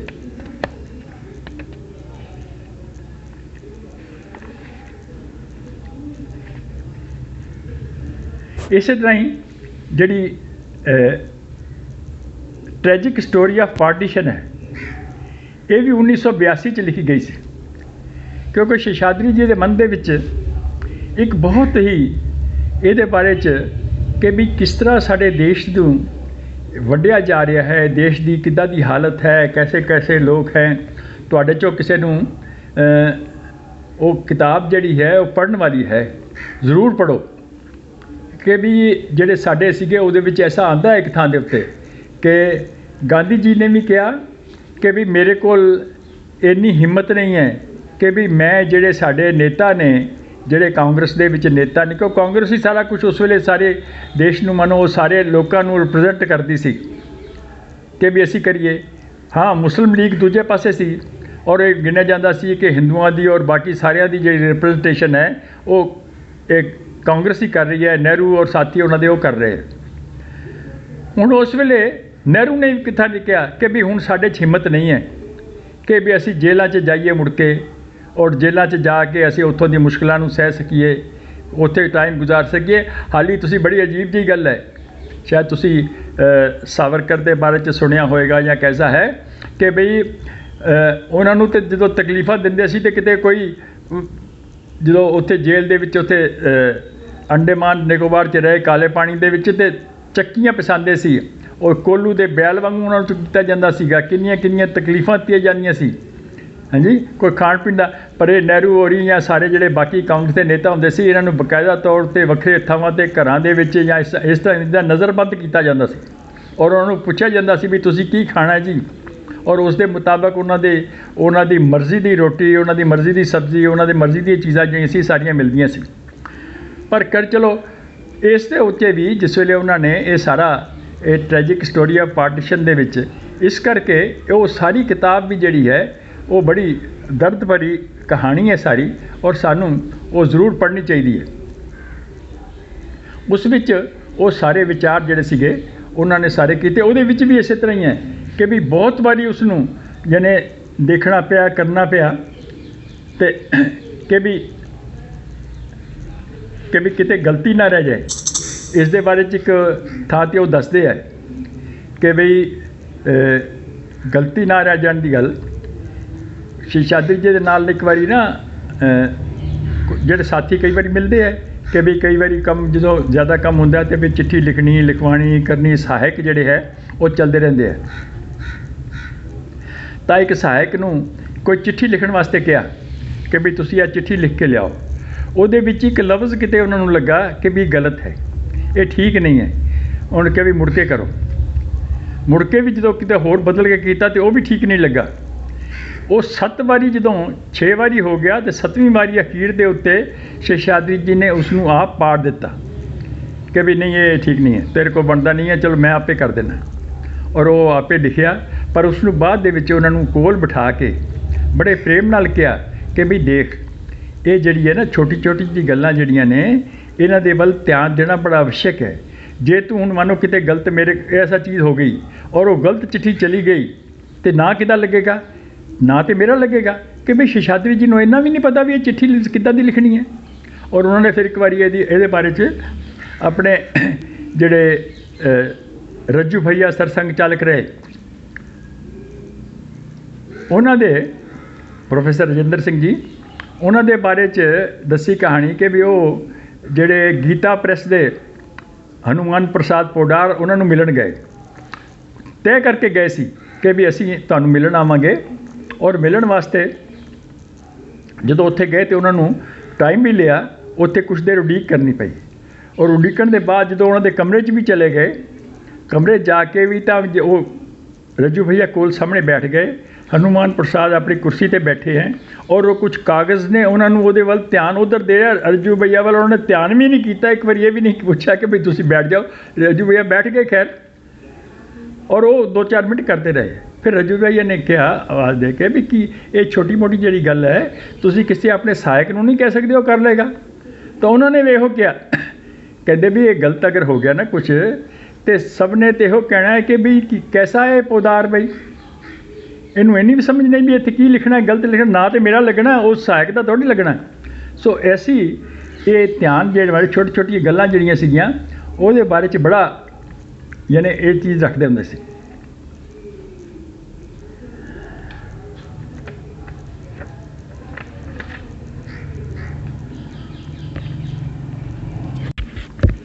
एक बार कृष्णप्पा जी सानू पता है उन्होंने शायद ना सुनिया होगा सी कि वो भी प्रचारक रहे।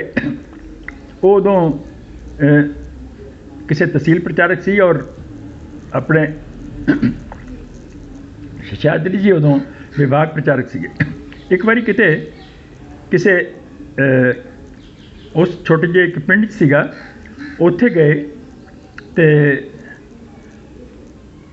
और उत्थे जाके जिस वेले सीगा उदों यानी को उत्थे बत्ती बुत्ती नहीं सीगी, रात के नेरे दे विच ही वो सारा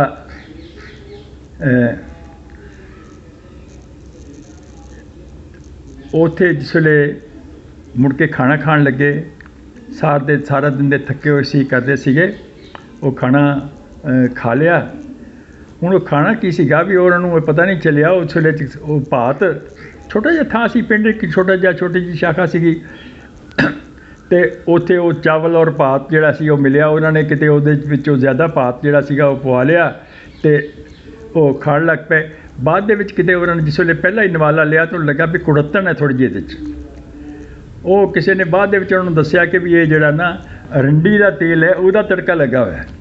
हुण वो खा लिया उन्होंने चुप करके, दोनों ने कृष्णप्पा जी ने भी तो उन्होंने भी खा के जिस वेले कोई अद्धी रात हुई तो उल्टियाँ आनी शुरू हो गई। उल्टियाँ आईयां उहदे बाद वो उत्थे निकले। उत्थे उन्हां दिनां च कोई थल्ले उत्थे कोई घर दे विच उत्थे कोई लैटरिन या इदां दी चीज़ थां नहीं सीगी। वो बाहर जाके घरों बाहर जाके उन्होंने कीतिया 2 बार जाना पिया। तो उहदे बाद उत्थों निकल के उन्होंने किसी ने उन्होंने पूछा कि भी इत्थे किते अपना छोटा जिहा दरिया वगदा है उहदे किनारे जाके रहे, रात सवेरे चल पे। शेषाद्री का शरीर बड़ा दुबला पतला सीगा, बीमार भी काफ़ी रहिंदे सीगे।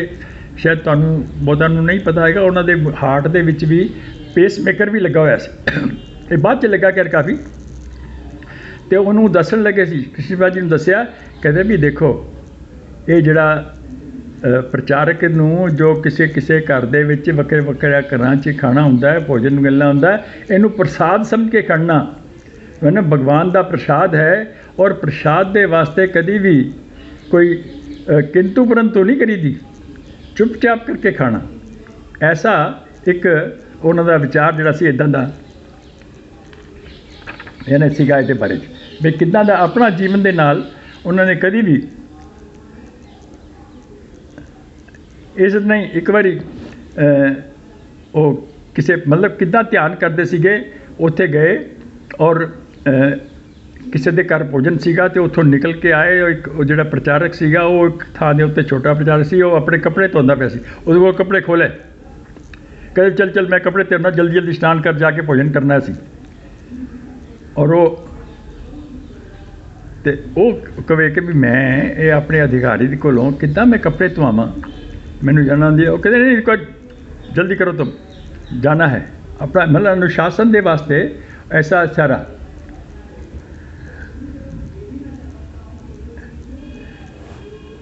ਔਰ ਉਹ ਫਿਰ ਇੱਕ ਥਾਂ 'ਤੇ ਗੱਲ ਆਉਂਦੀ ਹੈ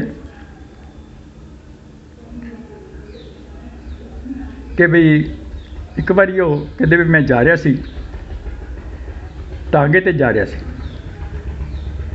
ਟਾਂਗੇ 'ਤੇ ਸੜਕ 'ਤੇ ਜਾ ਰਿਹਾ ਸੀ, ਅਤੇ ਇੱਕ ਥਾਂ ਦੇ ਉੱਤੇ ਇੱਕ ਇਸਤਰੀ ਸੀ। ਉਹ ਉਸਨੇ ਕੋਈ ਪੂਜਾ ਦਾ ਸਮਾਨ ਚੁੱਕਿਆ ਹੋਇਆ ਸੀ, ਕੁਝ ਫੁੱਲ ਸੀ, ਉਹਦੇ 'ਚ ਨਾਰੀਅਲ ਸੀ। ਔਰ ਉਹ ਜਾ ਕੇ ਸੜਕ 'ਤੇ ਚੱਲਣ ਲੱਗੀ ਸੀ। ਉਹਦੇ ਨਾਲ ਇੱਕ ਛੋਟੀ 5-4 ਸਾਲ ਦੀ ਬੱਚੀ ਸੀ, ਉਹ ਵੀ ਸੀ। ਉਹਦੇ ਹੱਥ 'ਚ ਵੀ ਕੋਈ ਛੋਟੇ ਛੋਟੇ ਪੁਸ਼ਪ ਹੋਣਗੇ, ਇੱਕ ਕਿਸੇ ਡੋਨੇ 'ਚ ਪਕੜੇ ਹੋਏਗਾ ਹੱਥ, ਉਹਨੇ ਵੀ ਲਿਆ ਹੋਇਆ ਸੀਗਾ ਚਲਦੀ। ਪਰ ਜਿਉਂ ਹੀ ਉਹਨੇ ਪੈਰ ਰੱਖਿਆ ਉਸ ਸਰਦੀ ਦੁਪਹਿਰੇ ਉਸ ਡਾਮਰ ਦੀ ਸੜਕ ਦੇ ਉੱਤੇ, ਅਤੇ ਉਹ ਪੈਰ ਯਕਦਮ ਸੜਨ ਲੱਗ ਪਏ, ਅਤੇ ਉਹ ਵਾਪਸ ਪਲਟ ਕੇ ਉੱਪਰ ਆ ਗਈ। ਉਹ ਕਹਿੰਦੀ ਓਏ ਮਾਂ, ਮੈਂ ਚੱਪਲ ਪਾ ਕੇ ਆਉਂਦੀ ਹਾਂ। ਮਾਂ ਨੇ ਉਸ ਵੇਲੇ ਉਹਦੇ ਵੱਲ ਤੱਕਿਆ, ਕਹਿੰਦੀ ਬੇਟਾ, ਬੱਚੀ ਨੂੰ ਆਵਾਜ਼ ਮਾਰ ਕੇ ਕਿਹਾ ਕਿ ਬੱਚੀ ਅਸੀਂ ਮੰਦਰ ਜਾ ਰਹੇ ਹਾਂ, ਹੁਣ ਮੰਦਰ ਜਾਣ ਲੱਗਿਆ ਚੱਪਲਾਂ ਨਹੀਂ ਪਾਈ ਦੀਆਂ। ਹੁਣ ਐਸੀ ਗੱਲ ਉਹ ਬੱਚੀ ਦੇ ਦਿਮਾਗ 'ਚ ਆ ਗਈ।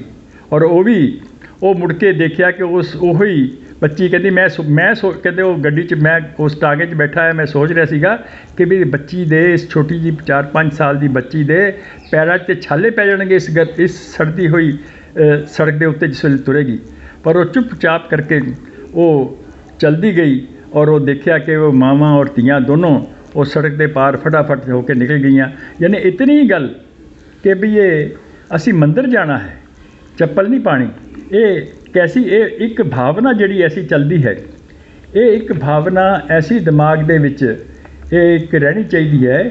ਇਹ ਯਾਨੀ ਸਾਡੇ ਜੀਵਨ ਦਾ, ਸਾਡੇ ਸਮਾਜ ਦੀਆਂ ਐਸੀਆਂ ਗੱਲਾਂ ਜਿਹੜੀਆਂ ਨੇ, ਇਹਦੇ ਨਾਲ ਕੈਸਾ ਯਾਨੀ ਲੋਕਾਂ ਦਾ ਬਣ ਜਾਂਦਾ ਹੈ। ਇਹੋ ਹੀ ਗੱਲ ਅਗਰ ਉਹਨਾਂ ਦਾ ਕਹਿਣਾ ਸੀਗਾ ਕਿ ਇਹੋ ਹੀ ਗੱਲ ਅਗਰ ਸਾਡੇ ਜਿਹੜੇ ਕੁਝ ਵਿਦਿਆਰਥੀ ਹੈ, ਜਿਸ ਵੇਲੇ ਸਕੂਲ ਜਾਂਦੇ ਹੈ ਅਤੇ ਮਾਂ ਨੂੰ ਅਗਰ ਉਹਨੂੰ ਕਹੇ ਕਿ ਦੇਖ ਬਈ ਤੂੰ ਵਿਦਿਆ ਦੇ ਮੰਦਰ ਦੇ ਵਿੱਚ ਜਾ ਰਿਹਾ ਹੈ, ਉਸੇ ਵੇਲੇ ਤੂੰ ਵਿਦਿਆ ਗ੍ਰਹਿਣ ਚੱਲਿਆ ਹੈ, ਇੱਕ ਮੰਦਰ ਦੇ ਵਿੱਚ ਜਾ ਰਿਹਾ ਤੂੰ, ਤਾਂ ਉਹਦੀ ਸੋਚ ਕੈਸੀ ਹੋਏਗੀ। ਜਿਹੜੇ ਕੋਈ ਕੰਮ ਕਰਨ ਵਾਲਾ ਹੈ, ਉਹ ਉਹਨੂੰ ਇਹ ਆਏ ਕਿ ਵੀ ਮੈਂ ਇਹ ਆਪਣੇ ਜੀਵਨ ਦਾ ਜਿਹੜਾ ਜੀਵਨ ਸਾਰਾ ਕੁਝ ਗੁਜ਼ਾਰਨਾ ਹੈ, ਇਹ ਵੀ ਇੱਕ ਮਨੋ ਇਸ ਦੇਸ਼ ਦਾ ਮੰਦਰ ਹੈ, ਉਸ ਦੇ ਵਾਸਤੇ ਮੈਂ ਕੰਮ ਕਰਨਾ ਹੈ, ਉਹਦੇ ਵਾਸਤੇ ਜਾ ਰਿਹਾ ਹੈ। ਇਸੇ ਤਰ੍ਹਾਂ ਹੀ ਕੋਈ ਜੇ ਕਿਸਾਨ ਹੈ ਅਤੇ ਉਸ ਦੀ ਮਾਂ ਉਹਨੂੰ ਇਹ ਕਹੇ ਕਿ ਵੀ ਤੂੰ ਦੇਖ, ਤੂੰ ਮਨੋ ਪੂੰ ਦੇਵੀ ਹੈ, ਇਹ ਜਿਹੜੀ ਪੂੰ ਹੈ, ਇਹ ਜਿਹੜੀ ਮਿੱਟੀ ਹੈ, ਇਹ ਵੀ ਸਾਡੀ ਦੇਵਤਾ ਹੈ। ਅਸੀਂ ਕਹਿੰਦੇ ਹਾਂ ਨਾ ਮਾਤਾ ਧਰਤ ਮਹੱਤ, ਉਹ ਧਰਤ ਮਾਤਾ ਦੇ ਉੱਤੇ ਤੂੰ ਇੱਕ ਇਹ ਹਲ ਚਲਾਉਣ ਜਾ ਰਿਹਾ ਹੈ। ਇੱਦਾਂ ਦੀ ਸਿੱਖਿਆ ਉਸ ਨੂੰ ਮਿਲੇ ਅਗਰ। ਇਸੇ ਤਰ੍ਹਾਂ ਹੀ ਪੋਲੀਟੀਸ਼ੀਅਨ ਜਿਹੜੇ ਨੇ, ਰਾਜਨੀਤੀ ਵਾਲੇ ਨੇ, ਇਹ ਸ਼ਹਿਜ਼ਾਦਰੀ ਜੀ ਲਿਖਦੇ ਹੈ ਕਿ ਵੀ ਪੋਲੀਟੀਸ਼ੀਅਨ ਜਿਹੜੇ ਅਗਰ ਉਹਨਾਂ ਦੀਆਂ ਮਾਵਾਂ ਇਹ ਕਹਿਣ ਕਿ ਵੀ ਤੂੰ ਇੱਕ ਮਾਨੋ ਇਹ ਦੇਸ਼ ਦੀ ਜਿਹੜੀ ਦੇਵੀ ਹੈ, ਇਸ ਦੇਸ਼ ਦੀ ਉਸ ਦੇਵਤਾ ਦੇ ਉਸ ਮੰਦਰ ਦੇ ਵਿੱਚ ਤੇਰਾ ਹੁਣ ਪਦਾਰਪਣ ਹੋਣ ਲੱਗਾ ਹੈ ਕਿ ਤੂੰ ਐਸਾ ਸੋਚ। ਅਸੀਂ ਦੇਖਿਆ ਸੀ ਨਾ, ਜਿੱਦਾਂ ਉਹ ਮੋਦੀ ਜੀ ਆਏ ਸੀ ਅਤੇ ਉਹਨਾਂ ਨੇ ਉੱਥੇ ਉੱਪਰ ਚੜ੍ਹਨ ਲੱਗਿਆ, ਜਿਸ ਵੇਲੇ ਉਹ 'ਚ ਪਹਿਲੀ ਵਾਰੀ ਗਏ ਤਾਂ ਉਹਨਾਂ ਨੇ ਉੱਥੇ ਮੱਥਾ ਟੇਕਿਆ ਸੀ। ਉਸ ਇੱਦਾਂ ਦੀ ਭਾਵਨਾ ਅਗਰ ਜਦੋਂ ਆਏਗੀ ਸਮਾਜ ਦੇ ਵਿੱਚ, ਤਾਂ ਇਸ ਛੋਟੀ ਜਿਹੀ ਗੱਲ ਕਿ ਬਈ ਅਸੀਂ ਮੰਦਰ ਚੱਲੇ ਹਾਂ, ਜੁੱਤੀ ਨਹੀਂ ਪਾਣੀ, ਇਹ ਇੱਕ ਐਸੀ ਅਗਰ ਸੋਚ ਜਿਹੜੀ ਹੈ ਇਹ ਸਾਰੇ ਦਿਮਾਗ ਦੇ ਵਿੱਚ ਆਏ ਤਾਂ ਅਸੀਂ ਕਿਤਨੇ ਮਾਨੋ ਅਸੀਂ ਮਸਲੇ ਜਿਹੜੇ ਹੈ ਸਾਡੇ ਜੀਵਨ ਦੇ ਹੱਲ ਹੋ ਜਾਂਦੇ ਹੈ। ਅੱਜ ਇਸੇ ਤਰ੍ਹਾਂ ਹੀ ਸਿੱਖਿਆ ਦੇ ਬਾਰੇ 'ਚ ਵੀ ਉਹਨਾਂ ਦੇ ਵਿਚਾਰ ਇੱਦਾਂ ਦੇ ਸੀਗੇ ਕਿ ਸਿੱਖਿਆ ਜਿਹੜੀ ਅੱਜ ਕੱਲ੍ਹ ਸਾਨੂੰ ਜਿਹੜੀ ਚੱਲਦੀ ਪਈ ਹੈ, ਅੱਜ ਕੈਸੀ ਸੋਚ ਹੈ। ਸਿੱਖਿਆ ਦੇ ਵਿੱਚ ਅੱਜ ਸਿਰਫ ਨੰਬਰਾਂ ਦੀ ਦੌੜ ਹੈ। ਮਾਂ ਕਿਤੇ ਬੱਚੇ ਦੀ ਕਿਸੇ 90% ਨੰਬਰ ਆਉਂਦੇ ਆ, ਉਹ ਕਹਿੰਦੀ ਹੈ ਤੇਰੇ 92% ਕਿਉਂ ਨਹੀਂ ਆਏ ਬਈ, ਇਹ ਹੁਣ ਕਟ ਆਫ ਤੇਰੀ ਹੋ ਜਾਏਗੀ, ਤੈਨੂੰ ਅੱਗੋਂ ਐਡਮਿਸ਼ਨ ਕਿੱਦਾਂ ਮਿਲੇਗੀ। ਯਾਨੀ ਸੋਚ ਸਿਰਫ ਪੈਸੇ ਵਾਸਤੇ ਜਾਂ ਐਸੀ ਦੌੜ ਜਿਹੜੀ ਹੈ ਉੱਦਾਂ ਦੀ ਚੱਲਦੀ ਹੈ। ਕਿਆ ਸਾਰੀ ਉਮਰ ਜਿਹੜੀ ਹੈ ਇਹ ਸੋਚ ਇੱਦਾਂ ਦੀ ਬਣਨੀ ਚਾਹੀਦੀ ਹੈ? ਕਿਆ ਸਿੱਖਿਆ ਕਿਸੇ ਇਸੇ ਵਾਸਤੇ ਹੈ? ਕਿਆ ਸਿੱਖਿਆ ਦੇ ਨਾਲ ਸਿਰਫ ਅਸੀਂ ਅੱਜ ਵੀ ਕੀ ਹੈ, ਅਸੀਂ ਦੇਖਦੇ ਹਾਂ ਹੁਣ ਕਰੋਨਾ ਹੋਇਆ ਅਤੇ ਸਾਡੇ IELTS ਦੇ ਜਿੰਨੇ ਵੀ ਉਹ ਸਾਡੇ ਜਿਹੜੀ ਆਈਲੈਟਸ ਵਾਲੇ ਸਾਰੇ ਬੰਦ ਹੋ ਗਏ, ਔਰ ਹੁਣ ਬਾਹਰੋਂ ਵੀ ਉਹਨਾਂ ਨੇ ਰੋਕਤੀਆਂ ਕਿ ਨਹੀਂ ਤੁਹਾਡੇ ਕੋਲ ਉੱਥੇ ਅਮਰੀਕਾ 'ਚ ਇੰਗਲੈਂਡ 'ਚ ਕੋਈ ਜਾ ਨਹੀਂ ਸਕਦਾ, ਹਟ ਗਏ। ਨਹੀਂ ਤਾਂ ਦੌੜ ਲੱਗੀ ਹੋਈ ਹੈ ਪੈਸਾ ਕਮਾਉਣਾ ਜਾ ਕੇ। ਸਿਰਫ ਸ਼ਿਸ਼ਾਦਰੀ ਜੀ ਆਪਣਾ ਵੀ ਉਹ ਦੱਸਦੇ ਹੈ ਕਿ ਉੱਥੇ ਉਹਨਾਂ ਨੇ ਕੋਈ ਤਕਰੀਬਨ 2 ਮਹੀਨੇ ਦਾ ਪ੍ਰਵਾਸ ਇੰਗਲੈਂਡ ਅਮਰੀਕਾ ਔਰ ਕੈਨੇਡਾ ਦੇ ਵਿੱਚ ਕੀਤਾ ਸੀਗਾ, ਔਰ ਉੱਥੋਂ ਦੇ ਲੋਕਾਂ ਨੂੰ ਬੜਿਆਂ ਨੂੰ ਮਿਲੇ। ਉੱਥੋਂ ਦੇ ਜਿਹੜੇ ਕੋਈ ਮੰਦਰਾਂ ਦੇ, ਗੁਰਦੁਆਰਿਆਂ ਦੇ, ਕੋਈ ਹੋਰ ਜਿਹੜੇ ਕੋਈ ਧਾਰਮਿਕ ਉੱਥੇ ਚੱਲਦੀਆਂ ਨੇ, ਕੋਈ ਉਹਨਾਂ ਦੇ ਸਾਰਿਆਂ ਨਾਲ ਮਿਲਣ ਮੁਲਣ ਦੇ ਬਾਅਦ ਵੀ ਆਪਣੇ ਕਾਰਜਕ੍ਰਮ ਵੀ ਕੀਤੇ। ਇੱਕ ਨਿਊਯਾਰਕ ਦੇ ਵਿੱਚ ਵਿਸ਼ਵ ਹਿੰਦੂ ਪਰਿਸ਼ਦ ਦਾ ਕਾਰਜਕ੍ਰਮ ਹੋਇਆ ਸੀ, ਔਰ ਇੰਗਲੈਂਡ ਦੇ ਵਿੱਚ ਉਹ ਇੱਕ ਸੰਘ ਦਾ, ਹਿੰਦੂ ਸਵੈਮਸੇਵਕ ਸੰਘ ਦਾ, ਜਿੱਥੇ 5,000 ਸਵੈਮਸੇਵਕ ਜਿਹੜੇ ਸੀਗੇ ਉੱਥੇ ਵਿੱਚ ਉਹਨਾਂ ਨੇ ਭਾਗ ਲਿਆ ਸੀਗਾ, ਔਰ ਬੜਾ ਅੱਛਾ ਵਾਤਾਵਰਨ ਰਿਹਾ। ਪਰ ਉੱਥੇ ਵੀ ਉਹਦੇ ਬਾਅਦ ਜਿਸ ਵੇਲੇ ਲੋਕਾਂ ਨੂੰ ਮਿਲਣ ਦੇ ਬਾਅਦ ਕਈ ਵਾਰੀ ਗੱਲ ਕਰਦੇ ਸੀ, ਉਹ ਕਹਿੰਦੇ ਸੀ ਕਿ ਨਹੀਂ ਸਾਡਾ ਜੀ ਨਹੀਂ ਲੱਗਦਾ ਇੱਥੇ। ਤੁਸੀਂ ਪੁੱਛਦੇ ਹੁੰਦੇ ਸੀ ਕਿ ਵੀ ਤੁਸੀਂ ਇੱਥੇ ਜਿਹੜੇ ਕਿਤਨੇ ਕੁ ਲੋਕ ਹੈ ਜਿਹੜੇ ਇੱਥੇ ਆ ਕੇ ਸਵੈਮਸੇਵਕ ਬਣੇ, ਤਾਂ ਉਹ ਜ਼ਿਆਦਾ ਗਿਣਤੀ 'ਚ ਹੁੰਦੇ ਸੀ। ਜਿਹਨੂੰ ਪੁੱਛਦੇ ਸੀ ਵੀ ਤੁਸੀਂ ਜਿਨ੍ਹਾਂ ਨੇ ਉੱਥੇ ਹਿੰਦੁਸਤਾਨ ਦੇ ਵਿੱਚ ਹੀ ਪਹਿਲਾਂ ਸ਼ਾਖਾ ਦੇ ਨਾਲ ਸਾਡਾ ਮੇਲ ਜੋਲ ਹੋ ਗਿਆ ਸੀ, ਤਾਂ ਉਹ ਥੋੜ੍ਹੀ ਪਰਸੈਂਟੇਜ ਹੁੰਦੀ ਸੀ। ਪਰ ਉਸ ਦੇ ਬਾਅਦ ਵੀ ਜਦੋਂ ਘਰ 'ਚ ਗੱਲਾਂ ਕਰਨੀਆਂ ਕਿ ਵੀ ਤੁਹਾਨੂੰ ਐਸਾ ਕੀ ਲੱਗਦਾ ਹੈ ਘਰਾਂ ਦੇ ਵਿੱਚ ਬੈਠਣਾ, ਕਿ ਵੀ ਇੱਥੇ ਤੁਹਾਨੂੰ ਕੀ ਮਿਲਦਾ ਹੈ ਜਾਂ ਜਿਹੜਾ ਉੱਥੇ ਨਹੀਂ ਮਿਲਦਾ ਸੀ। ਤਾਂ ਕਈ ਵਾਰੀ ਕੋਈ ਗੱਲ ਕਹਿੰਦੇ ਜੀ ਉੱਥੇ ਕਰਪਸ਼ਨ ਬੜੀ ਹੈ, ਉੱਥੇ ਗੰਦਗੀ ਬੜੀ ਹੈ, ਇਹ ਹੈ ਉਹ ਹੈ, ਸਾਰਾ ਕੁਝ ਸੋਚਦੇ ਹਾਂ। ਕਈ ਲੋਕ ਕਹਿੰਦੇ ਸੀ ਜੀ ਇੱਥੇ ਕੀ ਪਿਆ, ਇੱਥੇ ਕੋਈ ਆਪਣਤਵ ਤਾਂ ਹੈ ਹੀ ਨਹੀਂ ਹੈ, ਅਸੀਂ ਤਾਂ ਵਾਪਸ ਉੱਥੇ ਜਾਵਾਂਗੇ। ਪਰ ਜੋ ਇੱਦਾਂ ਹੀ ਬੱਚਿਆਂ ਦੀ ਕਈ ਵਾਰੀ ਗੱਲ ਹੁੰਦੀ ਸੀ ਕਿ ਜਿਹੜੇ ਬੱਚੇ ਹੈ ਉਹ ਖੇਡਦੇ ਸੀਗੇ, ਅਤੇ ਜਦੋਂ ਇੱਥੇ ਆਪਣੇ ਭਾਰਤ ਦੇ ਵਿੱਚ ਆਉਂਦੇ ਸੀ ਅਤੇ ਆਪਣੇ ਹਮ ਉਮਰ ਜਿਹੜੇ ਸੀਗੇ ਸਾਥੀਆਂ ਨਾਲ ਖੇਡਣਾ, ਬੈਠਣਾ ਕਰਨਾ, ਅਤੇ ਉਹਨਾਂ ਦਾ ਜੀ ਨਹੀਂ ਸੀ ਕਰਦਾ ਅਸੀਂ ਵਾਪਸ ਉੱਥੇ ਚੱਲੀਏ, ਵੀ ਆਪਣੇ ਇੰਗਲੈਂਡ ਚੱਲੀਏ ਜਾਂ ਅਮਰੀਕਾ ਚੱਲੀਏ। ਪਰ ਜੋ ਵੱਡੇ ਹੁੰਦੇ ਸੀ ਅਤੇ ਫਿਰ ਉਹ ਕਦੀ ਉਹਨਾਂ ਨੇ ਘਰ ਆਉਣਾ ਅਤੇ ਉਹਨੇ ਆ ਕੇ ਉੱਥੋਂ ਦਾਦੀ ਨੂੰ ਪੁੱਛਣਾ ਅਜੀ ਹੁਣ ਮੇਰਾ ਕਮਰਾ ਕਿਹੜਾ ਹੈ, ਅਭੀ ਤੂੰ ਸਾਰਿਆਂ ਦੇ ਨਾਲ ਨਹੀਂ ਰਹਿ ਸਕਦੀ। ਹੁਣ ਉਹ ਐਸਾ ਸੁਭਾਅ ਜਿਹੜਾ ਬਣ ਜਾਂਦਾ ਹੈ। ਉੱਥੇ ਵੀ ਦੱਸਿਆ, ਕਹਿੰਦੇ ਵੀ ਅਖੀਰ ਦੇ ਉੱਤੇ ਆਇਆ ਕਿ ਵੀ ਇਹ ਸਾਰੇ ਜਿਹੜੇ ਨਾ, ਉਹਨਾਂ ਨੇ ਫਿਰ ਕਿਤਾਬ ਵੀ ਲਿਖੀ ਸੀ ਕਿ ਵੀ ਡਾਲਰ ਚਾਹੀਦੇ ਹੈ ਕਿ ਆਪਣੇ ਯਾਨੀ ਦੇਸ਼ ਚਾਹੀਦਾ ਹੈ। ਸੋ ਇਹ ਇੱਕ ਉਹ ਡਾਲਰਾਂ ਵਾਸਤੇ ਹੀ ਉੱਥੇ ਰਹਿਣਾ ਭਾਵੇਂ, ਪਰ ਇੱਕ ਉਹਨਾਂ ਨੂੰ ਸਮਝਾਇਆ ਕਿ ਵੀ ਇਹ ਸਾਰਾ ਕੁਝ ਕਰਦਿਆਂ ਹੋਇਆਂ ਵੀ ਤੁਸੀਂ ਬਹੁਤ ਕੁਝ ਅੱਛਾ ਵੀ ਕਰ ਰਹੇ ਹੋ, ਪਰ ਇਸ ਨੂੰ ਹੋਰ ਵਧੇਰੇ ਕਰਨ ਦੀ ਲੋੜ ਹੈ। ਆਪਣੇ ਸਵਾਭਿਮਾਨ ਦੇ ਨਾਲ ਜੀਣਾ, ਆਪਣੀ ਸੰਸਕ੍ਰਿਤੀ ਦੀ ਰਾਖੀ ਕਰਦੇ ਹੋਇਆ ਅੱਗੇ ਵਧਣਾ, ਆਪਣੇ ਬੱਚਿਆਂ ਨੂੰ, ਆਪਣੇ ਸਾਰਿਆਂ ਸਾਥੀਆਂ ਨੂੰ ਉਸ ਸੰਸਕ੍ਰਿਤੀ ਦੇ ਨਾਲ, ਆਪਣੀ ਸੱਭਿਅਤਾ ਦੇ ਨਾਲ ਜੇ ਜੋੜੀ ਰੱਖਾਂਗੇ ਤਾਂ ਤੁਹਾਡਾ ਇੱਥੇ ਮਾਣ ਰਹੇਗਾ, ਨਹੀਂ ਤਾਂ ਤੁਹਾਡਾ ਸਵਾਭਿਮਾਨ ਨਹੀਂ ਰਹੇਗਾ। ਤੁਹਾਨੂੰ ਅੱਜ ਵੀ ਅਸੀਂ ਉਹ ਅੱਜ ਕੱਲ੍ਹ ਦੇਖਦੇ ਹਾਂ ਨਾ ਬਈ ਇੱਕ ਉਹ ਫਲੋਇਡ ਇੱਕ ਮਰ ਗਿਆ ਉੱਥੇ ਕਾਲਾ, ਅਤੇ ਕਿਤਨੀ ਉੱਥੇ ਸਾਰੇ ਅਮਰੀਕਾ ਦੇ ਵਿੱਚ, ਅਮਰੀਕਾ ਕੀ ਦੁਨੀਆ ਦੇ ਵਿੱਚ ਅੱਜ ਉਹਦੇ ਹੱਕ 'ਚ ਜਲੂਸ ਨਿਕਲਦੇ ਪਏ ਹੈ। ਔਰ ਉੱਥੇ ਆਮ ਤੌਰ 'ਤੇ ਅੱਜ ਵੀ ਰੰਗ ਭੇਦ ਤੇ ਉੱਥੇ ਹੈ ਹੀ ਹੈ, ਪੱਕਾ ਹੀ ਹੈ। ਔਰ ਉਹ ਕੋਈ ਮਤਲਬ ਜਿਹੜੇ ਉੱਥੇ ਲੋਕ ਯਾਨੀ ਦੂਜੇ ਲੋਕ ਰਹਿੰਦੇ ਹੈ, ਯਾਨੀ ਜਿਹੜੇ ਗੋਰਿਆਂ ਤੋਂ ਜਿਹੜੇ ਗੋਰੇ ਨਹੀਂ ਹੈ, ਜਿਹੜੇ ਉੱਥੇ ਲੈਂਦੇ ਹੈ, ਉਹਨਾਂ ਨਾਲ ਕੋਈ ਬੜਾ ਅੱਛਾ ਵਰਤਾਓ ਉੱਥੇ ਕਰਦੇ। ਸਾਡੇ ਜਿਹੜੇ ਗੋਰੇ ਐਸਾ ਨਹੀਂ ਹੈਗਾ कई थां ਦੇ ਉੱਤੇ ਐਸੇ ਆਉਂਦਾ ਕਿ ਇੱਕ ਬੱਚੀ ਕਿਤੇ ਆਈ, ਕਹਿੰਦੀ ਜੀ ਮੈਨੂੰ ਉੱਥੇ ਖੇਲਣ ਨਹੀਂ ਦਿੰਦੇ, ਆਪੋ 'ਚ ਕਹਿੰਦੇ ਜੀ ਤੈਨੂੰ ਨਹੀਂ ਅਸੀਂ ਖੇਲਣ ਦੇਣਾ, ਤੂੰ ਜਾ ਉੱਥੇ। ਐਸਾ ਇੱਕ ਵਾਤਾਵਰਨ ਤਾਂ ਹੈ ਹੀ ਹੈ। ਜਦੋਂ ਕਈ ਥਾਵਾਂ ਦੇ ਉੱਤੇ ਜਦੋਂ ਸੋ ਇਹ ਇਸ ਕਰਕੇ ਜੇ ਅਸੀਂ ਆਪਣਾ ਆਪ ਨੂੰ ਆਪਣੀ ਸੱਭਿਅਤਾ ਸੰਸਕ੍ਰਿਤੀ ਦੇ ਨਾਲ ਉੱਚਾ ਰੱਖਾਂਗੇ ਤੇ ਫਿਰ ਉਹ ਜਾਂਦਾ। ਹੁਣ ਉਹਨਾਂ ਨੂੰ ਆਉਂਦਾ ਕਈ ਥਾਵਾਂ ਦੇ ਉੱਤੇ ਅਸੀਂ ਸੁਣਿਆ ਕਿ ਕਈ ਜਗ੍ਹਾ ਕਈ ਅਸੈਂਬਲੀ ਦੇ ਵਿੱਚ ਉਹਨਾਂ ਨੇ ਗੁਰਬਾਣੀ ਦੇ ਵਿੱਚੋਂ ਵੀ ਕੁਝ ਬੋਲ ਕੇ ਉੱਥੇ ਉਹਦਾ ਸ਼ੁਰੂ ਕੀਤਾ। ਕਈ ਥਾਵਾਂ 'ਤੇ ਵੇਦ ਮੰਤਰ ਪੜ੍ਹ ਕੇ, ਗਾਇਤਰੀ ਮੰਤਰ ਪੜ੍ਹ ਕੇ ਉਹਨਾਂ ਦੇ ਅਸੈਂਬਲੀ ਦੇ ਸੈਸ਼ਨ ਜਿਹੜੇ ਹੈ ਉਹ ਚੱਲੇ ਹੈ। ਸੋ ਇਸ ਢੰਗ ਦੇ ਨਾਲ ਅਸੀਂ ਆਪਣੀ ਸੱਭਿਅਤਾ, ਸਾਡੀ ਸੰਸਕ੍ਰਿਤੀ ਕਿੰਨੀ ਉੱਚੀ ਰਹੀ ਹੈ, ਸਾਡਾ ਸੁਭਾਅ ਕਿੰਨਾ ਅੱਛਾ ਰਿਹਾ ਹੈ, ਆਪਣਾ ਜੀਵਨ ਸਾਡੀ ਇੱਕ ਬੜੀ ਲੰਬੀ ਚੌੜੀ ਪਰੰਪਰਾ ਹੈ। ਔਰ ਇਹ ਇੱਕ ਕਈ ਵਾਰੀ ਸੋਚ ਜਿਹੜੀ ਆਉਂਦੀ ਹੈ ਨਾ ਅੱਜ ਕੱਲ੍ਹ ਕਿ ਨਹੀਂ ਜੀ ਇਹ ਅੰਗਰੇਜ਼ ਆਉਣ ਦੇ ਉੱਤੇ ਹੀ ਅਸੀਂ ਨਵੀਂ ਚੀਜ਼ਾਂ ਸਿੱਖੀਆਂ ਹੈ, ਇਹ ਮੁਸਲਮਾਨਾਂ ਦੇ ਆਉਣ ਦੇ ਉੱਤੇ ਹੀ ਅਸੀਂ ਕਈ ਕੁਛ ਸਿੱਖਿਆ ਹੈ ਕਿ ਇੱਥੇ ਤਾਂ ਪਹਿਲਾਂ ਕੁਛ ਹੈ ਹੀ ਨਹੀਂ ਸੀਗਾ, ਵੀ ਇੱਥੇ ਸਾਰਾ ਵੰਡਿਆ ਮੁੰਡਿਆ ਸੀਗਾ ਕੋਈ। ਇਹ ਇੱਕ ਸੋਚ ਜਿਹੜੀ ਹੈ ਇਹ ਗਲਤ ਜਿਹੀ ਸੋਚ ਇਹ ਦਿਮਾਗ 'ਚ ਪੈਂਦੀ ਹੈ। ਇੱਥੇ ਕੁਛ ਨਹੀਂ ਸੀ। ਹੈਰਾਨੀ ਹੋਏਗੀ ਤੁਹਾਨੂੰ ਕਿ ਬਈ ਸ਼ੇਸ਼ਾਦਰੀ ਜੀ ਨੇ ਉਹ ਸਾਰੀਆਂ ਗੱਲਾਂ ਲੱਭੀਆਂ ਵੀ ਹੈ। ਸੋਨੀ ਜੀ ਦੀ ਕਿਤਾਬ ਵੀ ਹੈ ਕਿ ਇਹਦੇ ਬਾਰੇ ਕਿ ਵੀ ਸਾਡੀ ਕੀ ਸਾਡੀਆਂ ਪ੍ਰਾਪਤੀਆਂ ਨੇ। ਯਾਨੀ ਅੰਗਰੇਜ਼ਾਂ ਦੇ ਵੇਲੇ ਵੀ ਕਲਕੱਤੇ ਦੇ ਵਿੱਚ ਵੀ ਜਿਹੜੇ ਉਹਨਾਂ ਦੇ ਜਿਹੜੇ ਬੇੜੇ ਸੀਗੇ, ਜਿਹੜੇ ਜਹਾਜ਼ ਸੀਗੇ, ਇੱਥੋਂ ਬਣ ਕੇ ਜਾਂਦੇ ਰਹੇ ਕਿ ਇੱਕ ਕੁਛ ਸਾਲਾਂ ਦੇ ਵਿੱਚ 10-15-20 ਸਾਲਾਂ 'ਚ ਉੱਥੋਂ ਕੋਈ 300 ਤੋਂ ਵੱਧ ਕੁਛ ਜਹਾਜ਼ ਸੀਗੇ ਇੱਥੇ ਬਣੇ ਹੋ। ਹੋਰ ਵੀ ਕਈ ਗੱਲਾਂ ਐਸਾਂ ਦੀਆਂ ਆਉਂਦੀਆਂ। ਸ਼ਿਵਾ ਜੀ ਦੇ ਵੇਲੇ ਕਿੰਨੀਆਂ ਉਹਨਾਂ ਨੇ ਯਾਨੀ ਆਈਆਂ, ਕਿੱਦਾਂ ਸਿੱਖੀਆਂ ਔਰ ਗੱਲਾਂ ਉੱਥੇ ਸਾਰੇ ਜਿਹੜੇ ਕੀਤੇ ਨੇ। ਇਹ ਸਾਰਾ ਜਿਹੜਾ ਹੈ ਇਹ ਆਪਣੀਆਂ ਔਰ ਅਸੀਂ ਸੁਣਦੇ ਰਹੇ ਹਾਂ ਵੀ ਢਾਕੇ ਦੀ ਜਿਹੜੀ ਮਲਮਲ ਬਣਦੀ ਹੁੰਦੀ ਸੀ ਉਹਨਾਂ ਦੇ ਕਿੱਦਾਂ ਦੇ ਉਹਨਾਂ ਦੇ ਉਹ ਸਾਰੇ ਕੱਟਦੇ ਗਏ। ਅੱਜ ਵੀ ਅਸੀਂ ਅਗਰ ਕਈ ਜਿਹੜੇ ਦੱਖਣ ਦੇ ਵਿੱਚ ਅਗਰ ਅਸੀਂ ਸਾਰੇ ਇੱਥੋਂ ਦੇ, ਕਿਉਂਕਿ ਸਾਰੇ ਮੁਸਲਮਾਨ ਨੇ ਤੋੜ ਤਾੜ ਛੱਡੇ, ਦੱਖਣ ਦੇ ਵਿੱਚ ਜਦੋਂ ਅਸੀਂ ਮੰਦਿਰ ਦੇਖਦੇ ਹਾਂ ਹੈਰਾਨੀ ਹੁੰਦੀ ਹੈ ਕਿ ਵੀ ਇੰਨੇ ਉੱਚੇ ਮੰਦਿਰ ਵੀ ਸੀਗੇ, ਇੰਨੀ ਉਹਦੇ 'ਚ ਨਕਾਸ਼ੀ ਹੈ, ਪੱਥਰਾਂ ਨੂੰ ਕਿੰਨਾ ਹੌਲੀ ਹੌਲੀ ਘੜਿਆ ਹੈ, ਕਿੰਨੀ ਕੁ ਮਿਹਨਤ ਲੱਗੀ ਹੋਏਗੀ, ਉਹ ਸਾਰੀ ਕਿੱਦਾਂ ਬਣਦੀ ਸੀਗੀ। ਐਸਾ ਜਿਹੜਾ ਹੈ ਉਹ ਕਈ ਮੂਰਤੀਆਂ ਅਜੀ ਮੈਂ ਸਵੈਮ ਉੱਥੇ ਦੇਖ ਕੇ ਆਇਆ ਸੀਗਾ ਇੰਗਲੈਂਡ ਦੇ ਮਿਊਜ਼ੀਅਮ ਦੇ ਵਿੱਚ। ਇੱਥੋਂ ਦੀਆਂ ਮੂਰਤੀਆਂ ਜਿਹਦਾ ਮੰਨੋ ਉੱਥੋਂ ਚੋਰੀ ਕਰਕੇ ਉਹ ਲੈ ਕੇ ਗਏ ਹੋਏ ਉੱਥੇ ਪਈਆਂ। ਅੱਜ ਉਹ ਕਈ ਛੋਟੀਆਂ ਸਾਡੀਆਂ ਮੂਰਤੀਆਂ ਤਾਂਬੇ ਦੀਆਂ, ਪੱਥਰ ਦੀਆਂ ਕਰੋੜਾਂ ਰੁਪਏ 'ਚ ਉੱਥੇ ਯਾਨੀ ਵਿਕਦੀਆਂ ਅੱਜ ਵੀ ਸਾਡੇ ਦੇਸ਼ ਦੇ ਵਿੱਚ।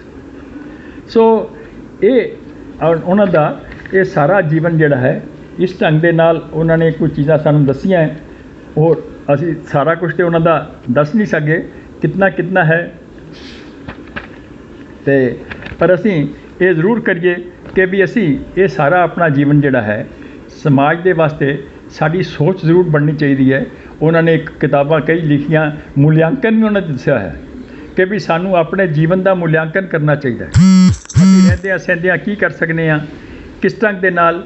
ਉਹ ਜਿੱਦਾਂ ਆਉਂਦਾ ਨਾ ਗੀਤ ਆਉਂਦਾ ਹੈ ਕਿ ਦੇਸ਼ ਹਮੇਂ ਦੇਤਾ ਹੈ ਸਭ ਕੁਛ, ਹਮ ਵੀ ਤੋਂ ਕੁਛ ਦੀਨਾ ਸਿੱਖੇ। ਇੱਦਾਂ ਦੀ ਗੱਲ ਜਿਹੜੀ ਹੈ ਸੋਚ ਉਹਨਾਂ ਦੀ ਸੋਚ ਦੇ ਵਿੱਚ 3-4 ਗੱਲਾਂ ਬੜੀਆਂ ਧਿਆਨ ਕਰਕੇ ਕਰਦੇ ਸੀ। ਵੀ ਯੋਗ ਹੈ, ਯੋਗ ਦੀ ਤੁਹਾਨੂੰ ਪਤਾ ਹੋਏਗਾ ਕਿ ਵੀ ਬੰਗਲੌਰ ਦੇ ਕੋਲ ਹੁਣ ਅੱਜ ਕੱਲ੍ਹ ਤਾਂ ਉਹ ਯੂਨੀਵਰਸਿਟੀ ਬਣ ਗਈ। ਇਹ ਉਹਨਾਂ ਦੀ ਭੈਣ ਨੇ ਉੱਥੇ ਇੱਕ ਯੋਗ ਕੇਂਦਰ ਸ਼ੁਰੂ ਕੀਤਾ ਸੀਗਾ ਜਿਹੜਾ ਅੱਜ ਉੱਥੇ ਐਸਾ ਰਿਹਾ। ਇਸੇ ਤਰ੍ਹਾਂ ਹੀ ਯੋਗ ਹੈ, ਸੰਸਕ੍ਰਿਤ ਹੈ ਜੀ, ਆਪਣੀਆਂ ਕਲਾਵਾਂ ਨੇ, ਇੱਦਾਂ ਦੀਆਂ ਚੀਜ਼ਾਂ ਜਿਹੜੀਆਂ ਨੇ ਜੀਵਨ ਦੇ ਵਿੱਚ ਸਾਡੀਆਂ ਆਉਣ। ਔਰ ਅਸੀਂ ਵਿਚਾਰ ਕਰੀਏ ਕਿ ਪੜ੍ਹਦਿਆਂ ਲਿਖਦਿਆਂ ਸਾਰਾ ਕੁਝ ਕਰੀਏ, ਪਰ ਇਸ ਨੂੰ ਵਿੱਚ ਕਿਤੇ ਸੋਚੀਏ ਕਿ ਵੀ ਕਿਆ ਮੈਂ ਆਪਣੇ ਜੀਵਨ ਦੇ ਵਿੱਚ ਕੋਈ ਇੱਕ ਅੱਧਾ ਸਾਲ ਕੋਈ ਸੰਗਤ ਦੇ ਵਾਸਤੇ, ਸਮਾਜ ਦੇ ਵਾਸਤੇ ਵੀ ਕਿਆ ਲਗਾ ਸਕਣਾ ਹੈ। ਫਿਰ ਜੀ ਕਰੇ ਤਾਂ ਉੱਥੇ 1 ਸਾਲ 2 ਸਾਲ ਕਰੀਏ, ਫਿਰ ਨਹੀਂ ਜੀ ਕਰੇਗਾ ਤਾਂ ਅਸੀਂ ਵਾਪਸ ਆਪਣਾ ਜੀਵਨ ਵੀ ਸਾਰਾ ਜਿੱਦਾਂ ਕਈ ਪ੍ਰਚਾਰਕ ਹੈ ਸਾਡੇ ਕੀਤੇ ਹੈ ਉਹ ਚੱਲਦੇ ਰਹੇ ਹੈ। ਸੋ ਇਹਨਾਂ ਗੱਲਾਂ 'ਚੋਂ ਹਾਲੇ ਬਹੁਤ ਸਾਰੀਆਂ ਗੱਲਾਂ ਹੋਰ ਹੋ ਸਕਦੀਆਂ ਨੇ, ਪਰ ਮੈਂ ਸਮਝਦਾ ਹੈ ਕਿ ਕਾਫੀ ਕੁਛ ਹੈ ਇਸ ਦੇ ਵਿੱਚੋਂ ਅਸੀਂ ਸਿੱਖੀਏ ਔਰ ਅਸੀਂ ਉਹਨਾਂ ਦੇ ਜੀਵਨ ਦੇ ਵਿੱਚੋਂ, ਉਹਨਾਂ ਦੀਆਂ ਸਿੱਖਿਆਵਾਂ ਦੇ ਵਿੱਚੋਂ, ਉਹਨਾਂ ਦੇ ਲੇਖਾਂ 'ਚੋਂ, ਉਹਨਾਂ ਦੀ ਕਿਤਾਬਾਂ 'ਚੋਂ ਅਸੀਂ ਸਿੱਖ ਕੇ ਆਪਣੇ ਜੀਵਨ 'ਚ ਕੀ ਲਿਆ ਸਕਦੇ ਹਾਂ। ਐਸਾ ਕੁਝ ਫਿਰ ਸਮਾਜ ਨੂੰ ਵੀ, ਆਪਣੇ ਘਰ ਨੂੰ ਵੀ, ਆਪਣੇ ਆਲੇ ਦੁਆਲੇ ਨੂੰ ਵੀ ਉਹ ਦੇ ਸਕੀਏ। ਐਸਾ ਕਰਦੇ ਹੋਇਆਂ ਮੈਂ ਅੱਜ ਦਾ ਆਪਣਾ ਕਥਨ समाप्त करना है। जय भारत,